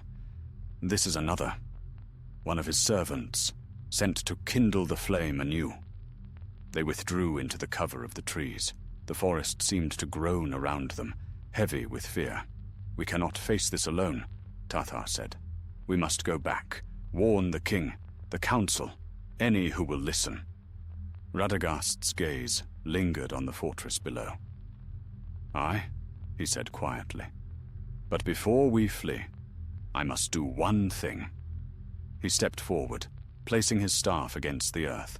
The green light flared again, running like veins through the soil. The hum faltered for a heartbeat. The red light dimmed. "That will slow its growth," he said, swaying with exhaustion. "But not for long. Go, Tathar. Tell Thranduil. Tell Gandalf if you can. I will follow soon." The elf's eyes widened. "You mean to stay?" Radagast nodded. "I will watch. Someone must. The forest cannot be left blind." Reluctantly, Tathar bowed. "May the stars guard you, Radagast of Rosgobel." "And you, Tathar of the Woodland Realm," the wizard replied. The elf vanished into the northward trees, swift and silent. Radagast stood alone upon the ridge, his robes stirring in the cold wind. Below, Dol Guldur pulsed like a wound, its towers whispering secrets to the night. He set his staff before him and whispered to the trees, calling every living thing within earshot. "Watch," he said softly. "Tell me what moves. Let nothing stir unseen." From the darkness came the answering flutter of wings, bats, owls, and nightjars, rising to his call. The forest would not sleep, not while he kept vigil. And so Radagast the Brown stood watch beneath the shivering trees, alone before the gathering storm, as the shadow's breath deepened and the heart of Dol Guldur began once more to beat. Days passed beneath a sun that seldom pierced the shroud of cloud and ash that hung over the southern wood. The air itself had grown heavy, carrying the bitter taste of fire and iron. Radagast remained upon the ridge, keeping his silent vigil, while the forest below whispered and shifted like a living thing. He slept little, ate less, and spoke only to the birds and beasts who came to him with tidings. At first they told him of the rebuilding of Dol Guldur, the return of blacksmiths from the mountains, the march of goblin slaves dragging stones, and the coming of strange wagons drawn by wargs. Then the tidings grew darker, pits being dug deep into the hill, fires kindled that burned with no smoke, and shrieks that echoed by night from the fortress's hollow heart. The wizard's face grew pale with weariness, but his eyes remained bright. "So the shadow gathers its strength again," he murmured. "If I cannot halt its rising, then I shall at least know the measure of its hand." On the 7th day, as the dusk fell, a shape swept down from the clouds. It was Rilban, the faithful thrush, his feathers singed and his breath short. He landed upon Radagast's shoulder, trembling. "Master!" he gasped. "They come from the east, riders cloaked in black, swift and silent as smoke. 3 of them, and their steeds are not of flesh. I dared not follow closer." Radagast's brow furrowed. 3 of the 9, perhaps, or their messengers. The forest shall not bear their passage if they are left unchecked. He looked to the sky, where storm clouds rolled like the smoke of battle. "If only Gandalf had answered," he murmured. "But I am alone, it seems, and must play my small part as best I may." That night he prepared. He gathered herbs from the glades, leaves that glowed faintly with their own light, roots that bled sap as red as wine, and mixed them in an old stone bowl. As he stirred, he whispered words in the ancient tongue of Yavanna, calling upon the spirits of growth and decay, of root and leaf. The mixture began to steam, sending up a greenish mist that spread low along the ground. Rilban watched uneasily. "What are you doing, master?" "I am weaving a veil," said Radagast. "If I cannot strike against Dol Guldur, I shall at least make it blind for a time. The forest will hide itself, and those who walk within it will lose their way." He poured the mixture upon the earth. At once the ground shuddered, and a deep hum filled the air. A strange fog crept outward, clinging to the roots and trunks of the trees. It was not a natural mist. It glowed faintly green, as though each drop of dew held starlight. The animals that had gathered, owls, foxes, and even a wary stag, stood silent as the fog spread. The trees themselves seemed to breathe with it, their branches stirring in slow rhythm. "Go," Radagast whispered. "Guard your woods. Let no shadow cross unchallenged." The beasts scattered into the dark, and the forest came alive with the rustle of unseen movement. The fog deepened, thickening into a maze of light and shadow. For a time the wizard felt hope stir in his heart. But it was short-lived. Before dawn the ground began to tremble again. The faint glow upon Dol Guldur's towers flared suddenly brighter, and a cold wind swept from the south, tearing through the trees. Then came a voice, low, distant, and terrible. It rolled through the forest like thunder, shaking the very leaves. "Radagast!" The wizard froze. The voice was not shouted. It was spoken softly, almost kindly, but it carried with it a weight that bent the soul. "Radagast," it said again, nearer now. "Do you think to hinder me with mists and roots? The forest itself bows to the one I serve. Its strength is mine. Even you, O tender of beasts, are but a branch in my fire." The trees groaned, their trunks cracking under unseen strain. The green fog thinned, drawn away toward the fortress like smoke into a chimney. Radagast fell to his knees, pressing his palms to the ground. "You will not have it," he gasped. "Not while I breathe." He drove his staff deep into the soil, calling every spark of his power. The forest answered. A surge of green light erupted around him, racing through the roots and vines. For a moment, the darkness faltered. But then it came. From the south, sweeping through the trees like a wave, rolled the will of the shadow. The air turned cold. The light of his staff dimmed. In the distance, 3 riders emerged from the fog, their cloaks black as night, their eyes burning with pale fire. The sound of their steeds was not of hooves, but of iron striking stone. The Nazgul had come. Rilban shrieked and darted into the air, but the wizard stood firm. His staff flared again, casting a circle of light about him. "Begone!" he cried. "This forest is under the protection of Yavanna. Leave it, or be unmade."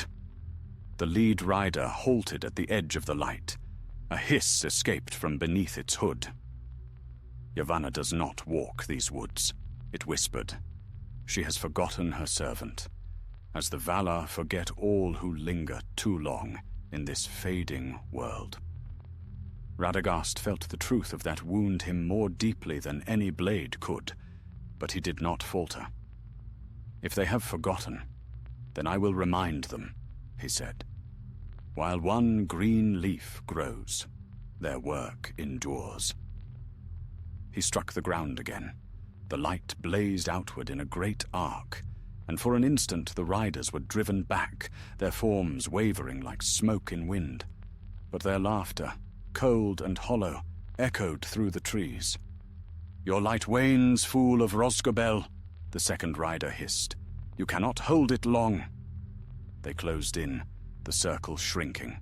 Radagast's arm burned with pain, and his vision blurred. His strength was nearly gone. Then, from far to the north, a horn sounded, a clear, bright note that cut through the darkness like a sword. The riders paused, turning their heads. "Elven horns!" Rilban cried from above. "Thranduil's men! They've come!" A smile touched the corners of Radagast's lips. So my message was heard after all. The forest erupted in movement. From between the trees came the glint of steel and the flash of green cloaks. Arrows flew, their tips shining with starlight. The Nazgul shrieked, the sound like tearing metal, and turned their steeds southward, vanishing into the mist. When silence fell again, Radagast swayed where he stood. His staff dimmed, its light fading to a faint glow. He would have fallen had not Tatar caught him by the arm. "Wizard!" cried the elf, his face pale. "You should have fled. You stand at the brink of death." Radagast managed a weak smile. "I have stood there often. Yet I still live. The forest endures." He looked toward Dol Guldur. Its red light had lessened, though the shadow still hung thick. "They will return," he said. "But not this night." Tatar nodded grimly. "Then let us take you north again. The king will want to hear of this, and your wounds need tending." Radagast allowed himself to be led away, his steps slow but steady. As they vanished into the deep woods, the creatures of the forest crept back into the clearing. The fox, the owls, the silent deer. They gathered around the place where he had stood, as if guarding it in his absence. And though the air was heavy with the memory of darkness, a faint whisper rose among the trees, soft, like a breath of wind through spring leaves. Still he stands. Still the green endures. They journeyed northward beneath a weary sky, the forest shifting behind them like a restless sea. The battle's echo lingered, the scorched scent of earth, the whisper of ash in the leaves, but the deeper woods breathed easier now, as though freed from a weight too long borne. Yet Radagast felt the pull of the south still heavy upon him. Every step away from Dol Guldur seemed both a reprieve and a betrayal, as though he were turning his back upon a wounded friend. Tatar walked beside him in silence, his keen eyes ever scanning the shadows. Elves moved ahead and behind them, a small company of the woodland guard sent to watch their retreat. Their cloaks blended with the forest, and their steps were soundless, but even their grace could not lift the heaviness that had settled over the party.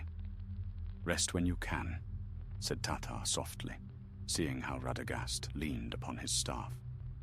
"You have spent much of yourself, wizard. No creature, however wise, may draw endlessly from his own strength." Radagast smiled faintly. "I am not wise, my friend, only stubborn.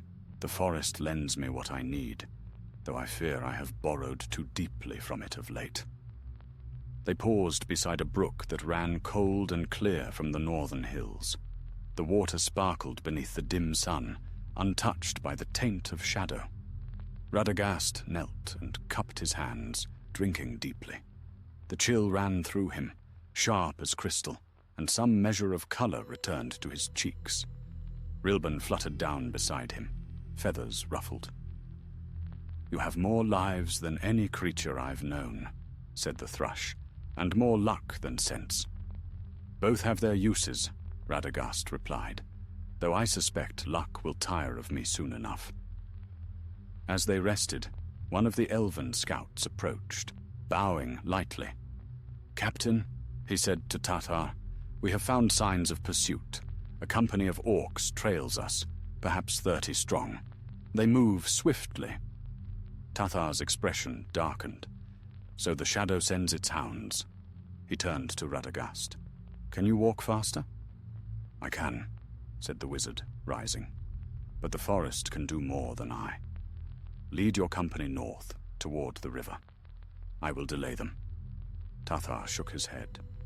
"You can barely stand. I will not leave you to face such beasts alone." Radagast's eyes glinted beneath his hood. "Not alone. Do you think the forest forgets its friends so easily?" Without waiting for reply, he stepped to the edge of the stream and placed his staff into the water. A low hum filled the air, soft but deep, like the voice of the earth itself. The ripples spread outward, shimmering with faint green light. "The river knows me," he said. "It will lend its strength for a time." Tatar hesitated, torn between duty and awe. "If you mean to call upon the water, then we shall fight beside you. We will not abandon you." Radagast nodded once. "Then let us prepare." They moved quickly, taking position among the trees. The elves readied their bows, silent and steady as statues. The wizard stood by the stream, eyes closed, murmuring in a tongue older than the hills. The orcs came at dusk, bursting from the thickets with cruel cries. Their armor was dark, their eyes gleaming red in the half-light. At their head strode a great orc chieftain, clad in iron, his helm crowned with horns. "Elf scum!" he bellowed. "You'll not see another dawn!" Arrows flew, swift and silent.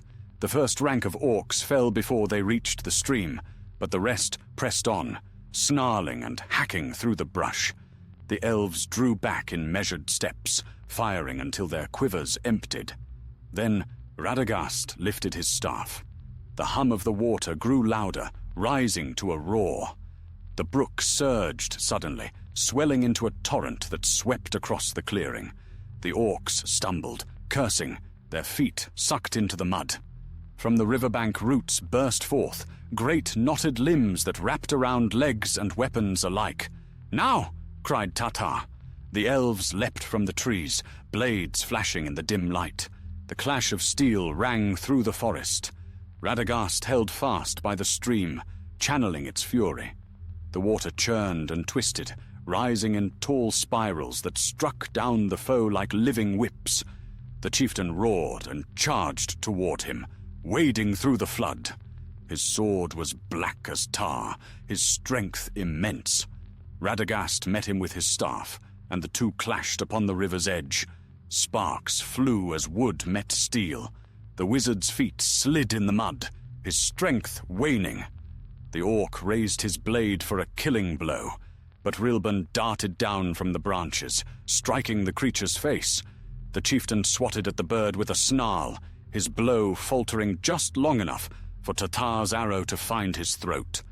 The beast toppled backward into the rushing water and was swept away. When at last the battle ended, the clearing was littered with the bodies of the fallen. The elves moved silently among them, gathering their wounded. The torrent slowed, returning to its gentle murmur. Radagast sank to his knees, gasping for breath. Tatar approached, blood upon his sleeve. "The day is ours," he said. "But your face is pale, wizard. You have spent too much of your strength again." Radagast smiled weakly. Strength spent in the service of the living is never wasted. He looked upon the river, now clear and calm. "Still, I fear this victory is but a drop of sunlight upon a stormy sea." "Then let us carry that drop north," said Tatar. "Every light, however small, drives the shadow back." They buried the dead before dawn, elves and beasts alike. The forest seemed to mourn them. Branches bowed, and a soft rain fell, mingling with the blood-stained soil. When they resumed their journey, Radagast walked more slowly than before. Yet his step had a new resolve in it, a quiet fire kindled from the hearts of those who had fought beside him. The thrush flew ahead, singing low. As the sun rose, faint rays pierced the canopy, scattering gold upon the path. Rilban circled above and called down cheerfully. "The forest breathes again, master. The air smells clean." Radagast lifted his gaze, smiling despite his weariness. "Aye," he said softly. "The forest breathes, and so long as it does, so too shall we." They reached the northern glades by midday. There the trees grew wide and tall, their trunks smooth and unscarred. The air was fresh, and the light gentle. For the first time in many weeks, Radagast felt warmth upon his skin. Tatar stopped beside him, gazing back toward the south. "Do you think the shadow will follow?" Radagast's eyes darkened. "It always follows, but it cannot cross every boundary. The heart of evil moves slowly, and though its reach is long, there are still places it fears to tread." He turned toward the north, where the faintest line of distant mountains gleamed. "Let us make for Thranduil's halls. There is much to tell, and little time to tell it." Rilban flew to his shoulder, chirping softly. "Will the White Council come at last?" "They must," said Radagast, "for the storm I have seen is greater than any yet faced. But take heart, my friend. The light may falter, yet it is never wholly quenched. Even the smallest spark can hold the night at bay." The thrush sang again, and their voices, bird, elf, and wizard, blended with the rustling of leaves. Together they passed out of the shadowed wood into the bright lands beyond, carrying with them the first whisper of hope that Mirkwood had known in many long years. When they at last reached the eaves of the northern forest, the air changed. The scent of pine replaced the sickly rot that clung to the southern woods, and the wind blew clean and cool from the misty mountains. The sky, long hidden by shadow, opened wide above them, pale blue streaked with silver clouds. Yet though the world seemed fairer here, the weight of what lay behind pressed heavily upon Radagast's heart. He paused upon a rise where the trees thinned and looked back. Mirkwood stretched behind him, like a sea of darkness, its southern depths veiled in mist. Even from afar, the faint glow of Dol Guldur flickered through the haze, a wound in the land that refused to heal. Tatar came to stand beside him. It seems smaller from this distance, the elf said, his voice quiet. Yet I know the shadow spreads wider than the eye can see. Radagast nodded. Evil seldom sleeps. It only shifts its shape. What festers in Dol Guldur will soon touch every corner of this realm if it is not struck down. They continued north, and before the day was spent, they reached the stronghold of Thranduil. The gates opened at their approach, and they were led once more through the vaulted halls beneath the hill. The torches burned with steady light, and the sound of flowing water echoed softly through the stone. The king awaited them in his chamber, robed in green and silver. His eyes, keen as frost upon a winter morning, fell upon Radagast, and a shadow of concern passed over his fair features.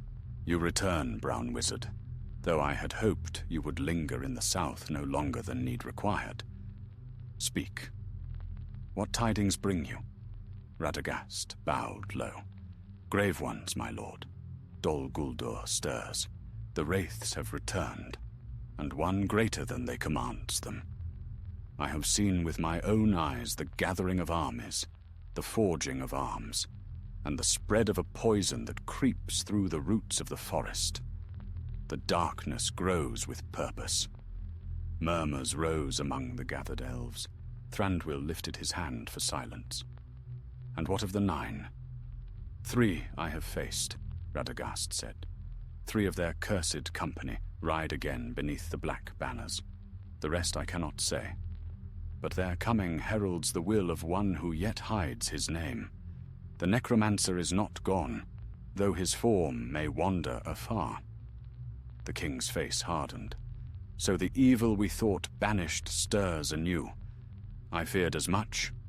He turned to Tathar. "And you, my captain, what say you of these tidings?" Tathar bowed. "I have seen with my own eyes the ruin they bring.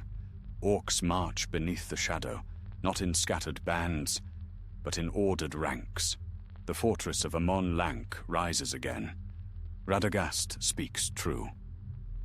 Thranduil was silent for a long while. Then he said, "This matter is beyond the strength of my realm alone. The wise must act." He looked to Radagast. "You have spoken of the council. Can you reach them?" Radagast's expression was grave. "I will try. Gandalf will hear if the winds carry my message. Elrond and Galadriel must know that the shadow has taken root again. And Curanir," he hesitated. "He will not easily be moved, yet move he must." Thranduil's gaze softened, and for a moment the sternness in his eyes gave way to weariness. "You have done more than many would dare, Radagast of Rosgobel. I shall send word to Lorien and to Rivendell. If the wise will gather again, my scouts shall see them safely through our borders." He rose and placed a hand upon the wizard's shoulder. "But rest first. You look as though the very forest has walked through you." Radagast smiled faintly. "It has, my lord, and it leaves its mark on me." That night, he lay in a chamber of carved stone, where the lamps burned with the soft light of captured starlight.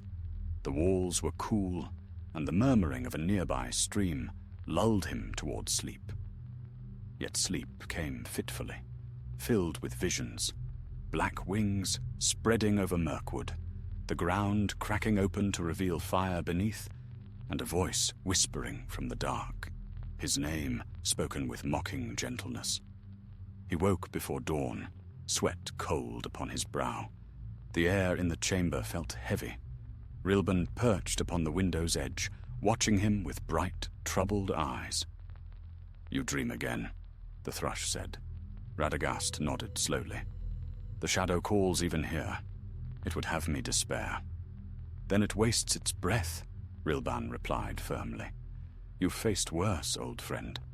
Don't let its whispers root in you." The wizard smiled, weary but grateful. "A wise bird you've become, Rilban. Were all my counsel so simple, the world would be healed by morning." When daylight came, Thranduil summoned him again. The king's council chamber was crowded now with messengers and captains. Maps were unrolled, tokens moved upon their surfaces. "The scouts I sent to the east have returned," said Thranduil. "There are stirrings in the mountains, fires by night and strange horns in the deep valleys. The darkness spreads beyond Mirkwood's borders." Radagast listened in silence. His heart sank. The sickness of the forest was not confined.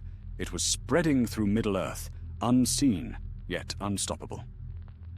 "The time for waiting is over," he said at last. "The White Council must gather again. Not in years, nor in months, but now. If the wise will not act soon, the darkness will sweep the land before the age turns." Thranduil inclined his head. "You speak with the voice of truth. I will send riders west and south. If word can reach them, the wise shall meet once more. Yet what of you, brown wizard? Will you ride with them?" Radagast looked toward the north, where faint rays of light streamed through the carved archways. "My path lies first to Rosgobel. The forest calls for healing, and I must answer before all green life fails. But once the council gathers, I shall stand among them. Whether luck favors me or no, I will not turn aside." The king's eyes shone with quiet respect. "Then go with our blessing. May the stars guard your road."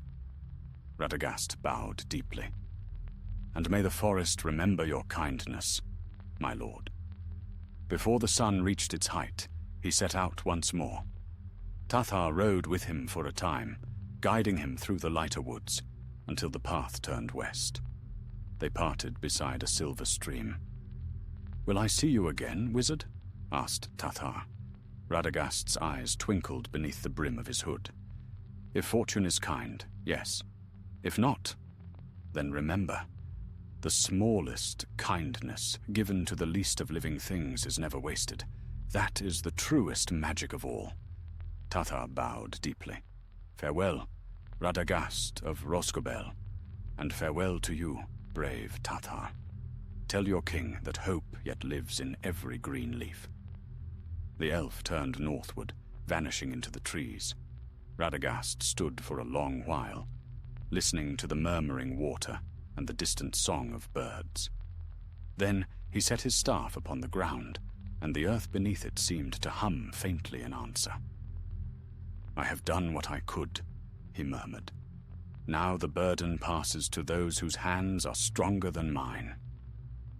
The thrush fluttered to his shoulder, and together they walked into the brightening forest. The path ahead was long, yet for the first time in many days, Radagast felt the warmth of sunlight upon his face, and did not fear the shadow behind him. For though darkness crept through the world, he knew that light, however small, however fragile, would rise to meet it, and thus the brown wizard began his road home, weary but unbroken, as the whisper of leaves followed him like a benediction through the waking woods. The journey to Rosgobel was long and lonely. Though the shadow had been driven back for a time, it seemed to follow Radagast as a cold breath upon his neck. The forest changed as he went westward, from the bright green of Thranduil's realm to the older, darker wild that he called his own. The trees here were vast and ancient, their roots so deep they seemed to touch the bones of the world. They whispered as he passed, their voices mingled with wind and memory. Rilban flew ahead, darting between the branches. "The wood seemed quieter than before," the thrush said, his small voice echoing softly. "Do you think the shadow's hold loosens?" Radagast shook his head. "No. It sleeps for now, that is all. Shadows rest as wolves do, only to wake hungrier." For many days they walked, seldom stopping except to drink from clear streams or rest beneath the watchful eyes of owls. The wizard's strength waned, his robes were torn, his staff worn smooth from travel. Yet his spirit held firm. There was purpose in his stride, though his thoughts were heavy with all he had seen. By the 10th day, he came within sight of Rosgobel.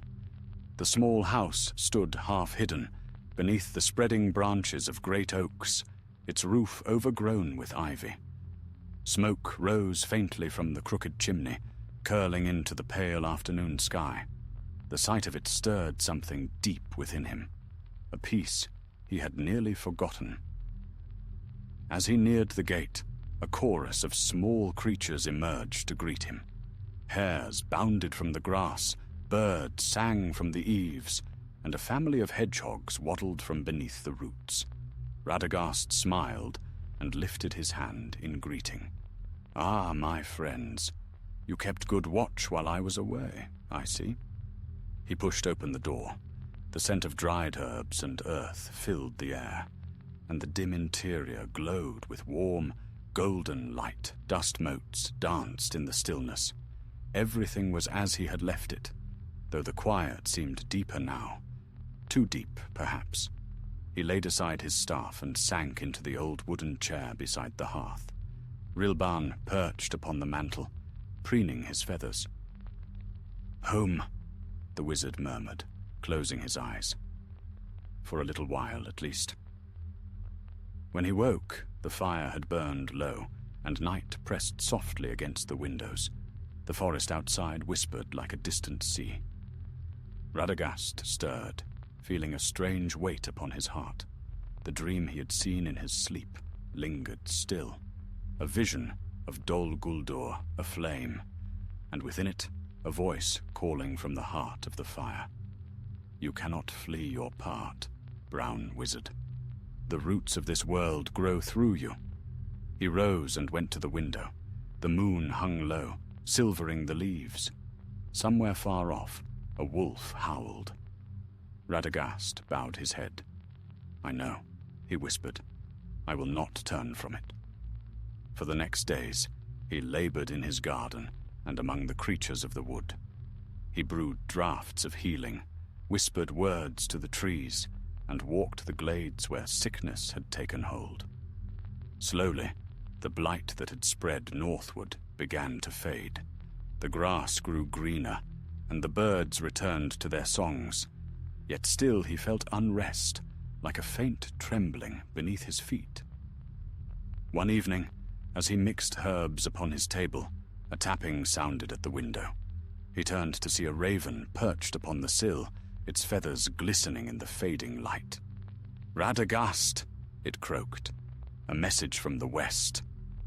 The wizard opened the window, and the bird fluttered inside. From a leather thong around its leg, he took a small scroll, bound with silver thread. He broke the seal, and his eyes brightened as he read. "From Gandalf," he exclaimed. "At last." Rilban fluttered closer. "What does it say?" Radagast read aloud. "My dear friend, your tidings reached me. Though the winds were slow and perilous, the council gathers once more. Saruman has called us to Rivendell, though whether from wisdom or pride, I cannot yet tell. Come swiftly, if you are able. I will meet you upon the western road, near the ford of the Bruinen. Mithrandir."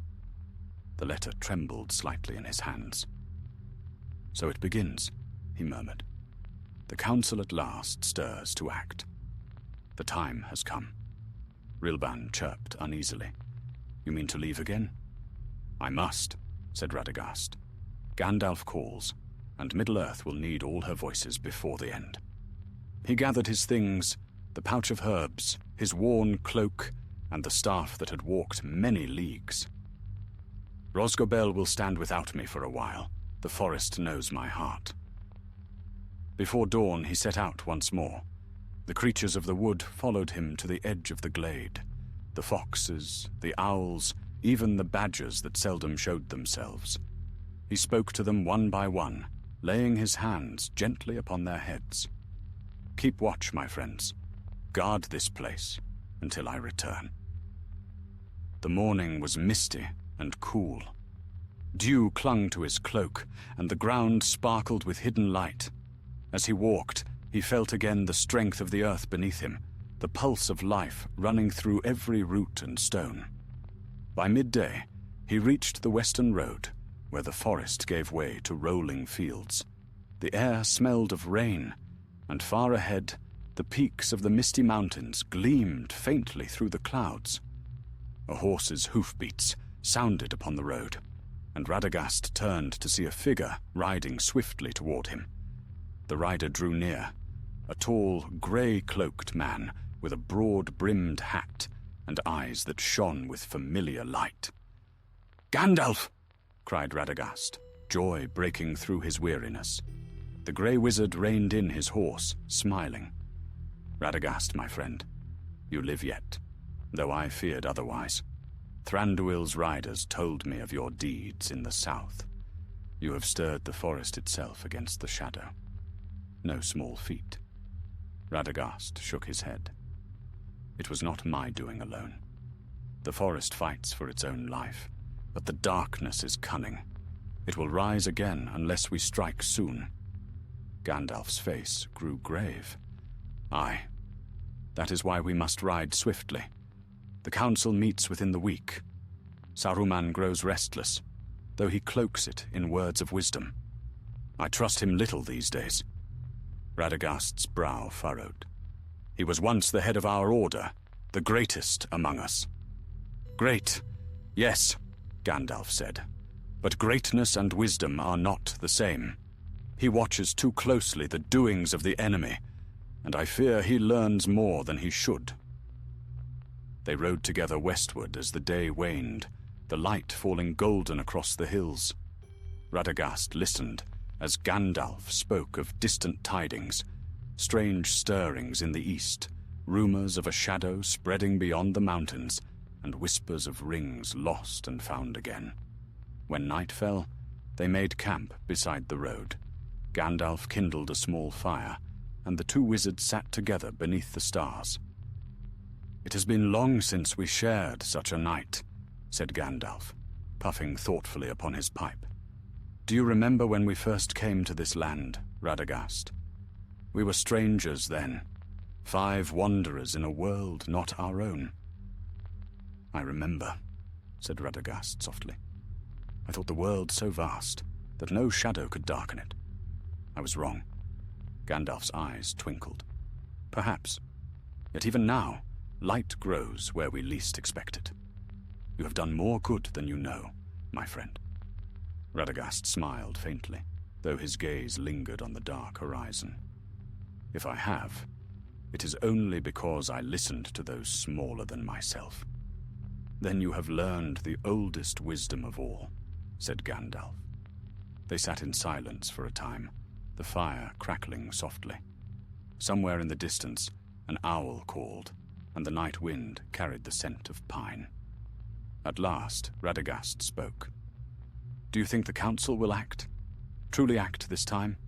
Gandalf's expression darkened. "It must, for the storm gathers faster than even Saruman believes. But whether they will see it, I cannot say." Radagast nodded slowly, his face grave. "Then let us hope that fortune, fickle though she is, smiles once more upon us." Gandalf chuckled. "Ah, Radagast the unlucky, still trusting in luck." "Perhaps," said Radagast, smiling tiredly. "But sometimes even an unlucky hand can turn the tide, if played with heart." The two wizards laughed softly together beneath the stars, and the darkness of the world seemed, for that brief and quiet hour, to draw back and listen. Morning came golden and cold, the mists lifting from the fields like breath from the lips of sleeping giants. Gandalf and Radagast broke their camp beside the western road, stamping the dew from their cloaks and tightening the straps of their packs. The grass glistened, and the mountains loomed high ahead, blue and stern in the new light. Rilban perched upon Radagast's shoulder, chirping cheerfully despite the weariness of the long road. "A fine day for great deeds," the thrush declared, though his feathers were still fluffed against the chill. Gandalf smiled beneath the shadow of his hat. "Indeed, little friend. though I would rather such days were fewer. Great deeds have a way of troubling the peace." Radagast chuckled softly. "And yet, Gandalf, you are never at rest unless some great deed is at hand." "True," the Grey Wizard said with a glint in his eye. "But I choose my troubles. You, my good Radagast, have a way of finding them uninvited." Radagast grinned. "That is why I am called the Unlucky One. Yet perhaps luck is only another name for the road that chooses us." They mounted their horses, Gandalf upon his noble steed, grey as rain-cloud, and Radagast upon a smaller brown mare whose patience seemed born of forest years. Together they rode westward, the road winding between fields and scattered groves. The sun climbed higher, warming their backs, and the land grew fairer as they left the shadow of Mirkwood behind. For a time they rode in easy silence. The sound of hooves upon the road, the creak of saddles, and the far call of crows were the only voices. At last Gandalf spoke. "There is a restlessness in the world, Radagast. It grows from many roots. You have seen its darkness in Dol Guldur. I have seen its whispers among men. Armies stir beyond the mountains. The name of the enemy is spoken again, though none dare to speak it loud." Radagast nodded gravely. "The forest knows. It feels the tremor of war long before the swords are drawn. There are beasts that flee westward now, birds that have left their nests to seek safer skies. The world senses what we fear to name." "And still the council delays," Gandalf muttered. "Too many words and too little will. Even the wise grow blind when comfort holds them. Saruman sits in his tower, counting omens and seeking counsel in his crystals, while darkness gathers at his very door." Radagast hesitated. "You doubt him?" Gandalf's face was troubled. "I doubt his heart. Once I trusted him as a brother, but his pride has grown like ivy, choking his wisdom. He speaks of knowledge and strength, of mastering what should be resisted. It is a dangerous road he walks. Yet he leads the council," said Radagast. "For now," Gandalf replied. "But leadership is a fragile thing when truth divides it." They rode on until the sun stood high. The road curved along a hillside, and from its crest they saw the lands below spread like a tapestry, rivers winding bright as silver threads, forests dark and deep, and far to the west, a glimmer of the Bruinen, where Rivendell lay hidden in its valley. "There," said Gandalf, raising his staff. "Beyond those hills the house of Elrond awaits. By tomorrow's end, we shall stand within its halls." Radagast shaded his eyes. "A fair place, if the tales be true. I have long meant to see it." "You shall," Gandalf said with a smile, "and perhaps you will find its peace worth the road."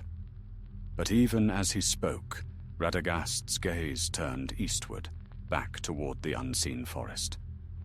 "Peace will not last," he murmured. "Not while the roots of the shadow still creep through the world." That night, they camped upon a grassy rise overlooking the valley. The stars were bright above, and the wind sang softly through the heather. Gandalf built a small fire, and the two wizards sat beside it, their cloaks drawn close. For a long while, neither spoke. Then Gandalf said, "Do you regret it, Radagast? Leaving your quiet wood for this road of peril and debate?" Radagast poked thoughtfully at the fire with a stick. "Regret? No. I am what I am. A keeper of small lives, a wanderer among trees. Yet even the smallest roots are part of a greater growth. If I have learned anything, it is that peace must sometimes be guarded by those who love it most." "You are wiser than you believe," Gandalf said, "and perhaps braver too." Radagast smiled faintly. "Brave? Nay, I am afraid of many things, but fear and cowardice are not the same. Fear warns us where courage is needed." They watched the flames burn low, each lost in thought. At last, Gandalf lay back and drew his hat over his eyes. "Sleep, my friend. Tomorrow we meet with the wise, and I would have you rested when Saruman begins his speeches. They may last till the moon wanes." Radagast laughed softly. "Then I shall need a stronger draught than sleep to endure it." Before dawn, they broke camp and rode down into the valley. The sound of running water grew louder with every turn, until at last they came to the ford of the Bruinen, where the river rushed bright and swift between its rocky banks.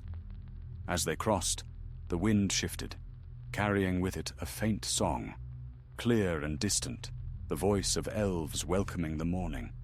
Radagast slowed his horse, listening in wonder. "It has been long since I heard such beauty," he said softly.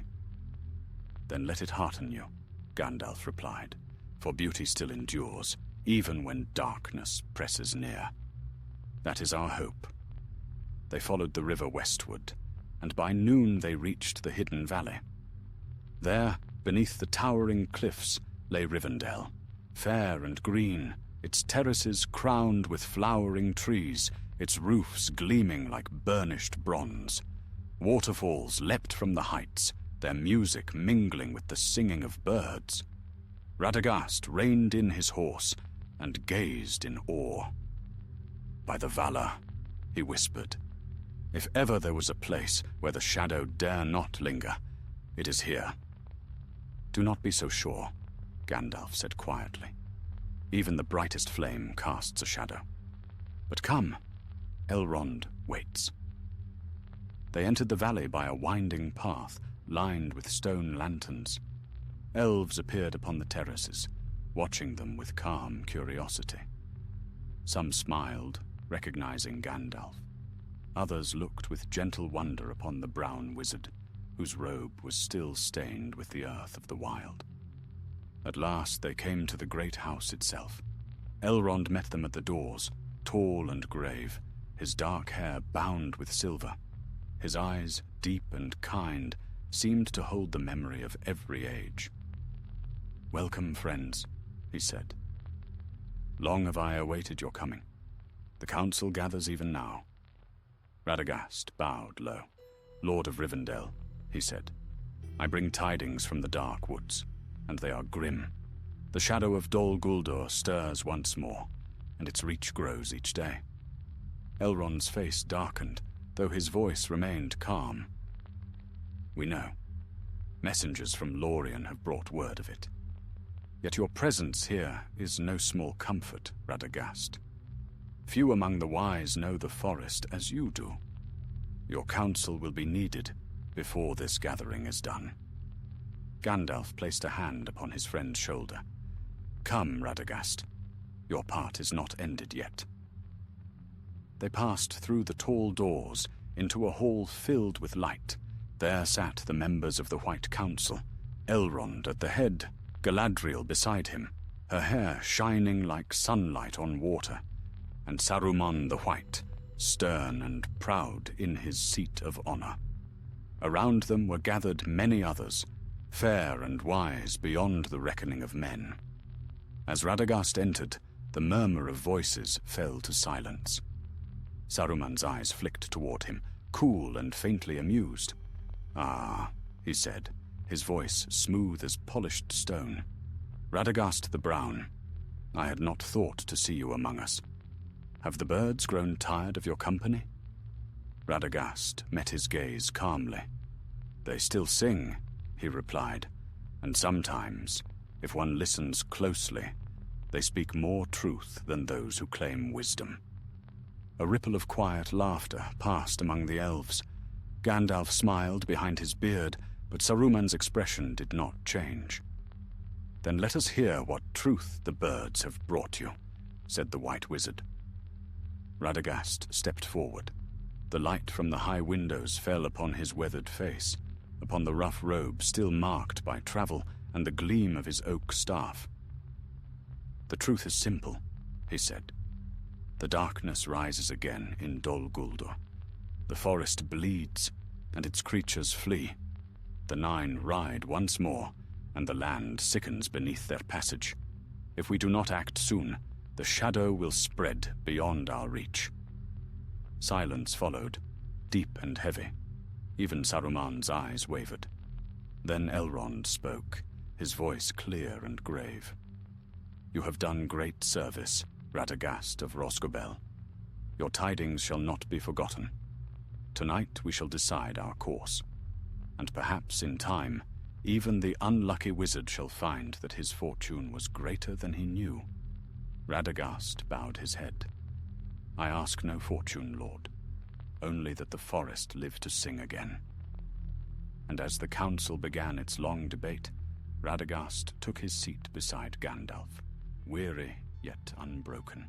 Far beyond the valley, the winds stirred the dark trees of Mirkwood, and for a fleeting moment it seemed that they whispered his name, not in fear or sorrow, but in hope.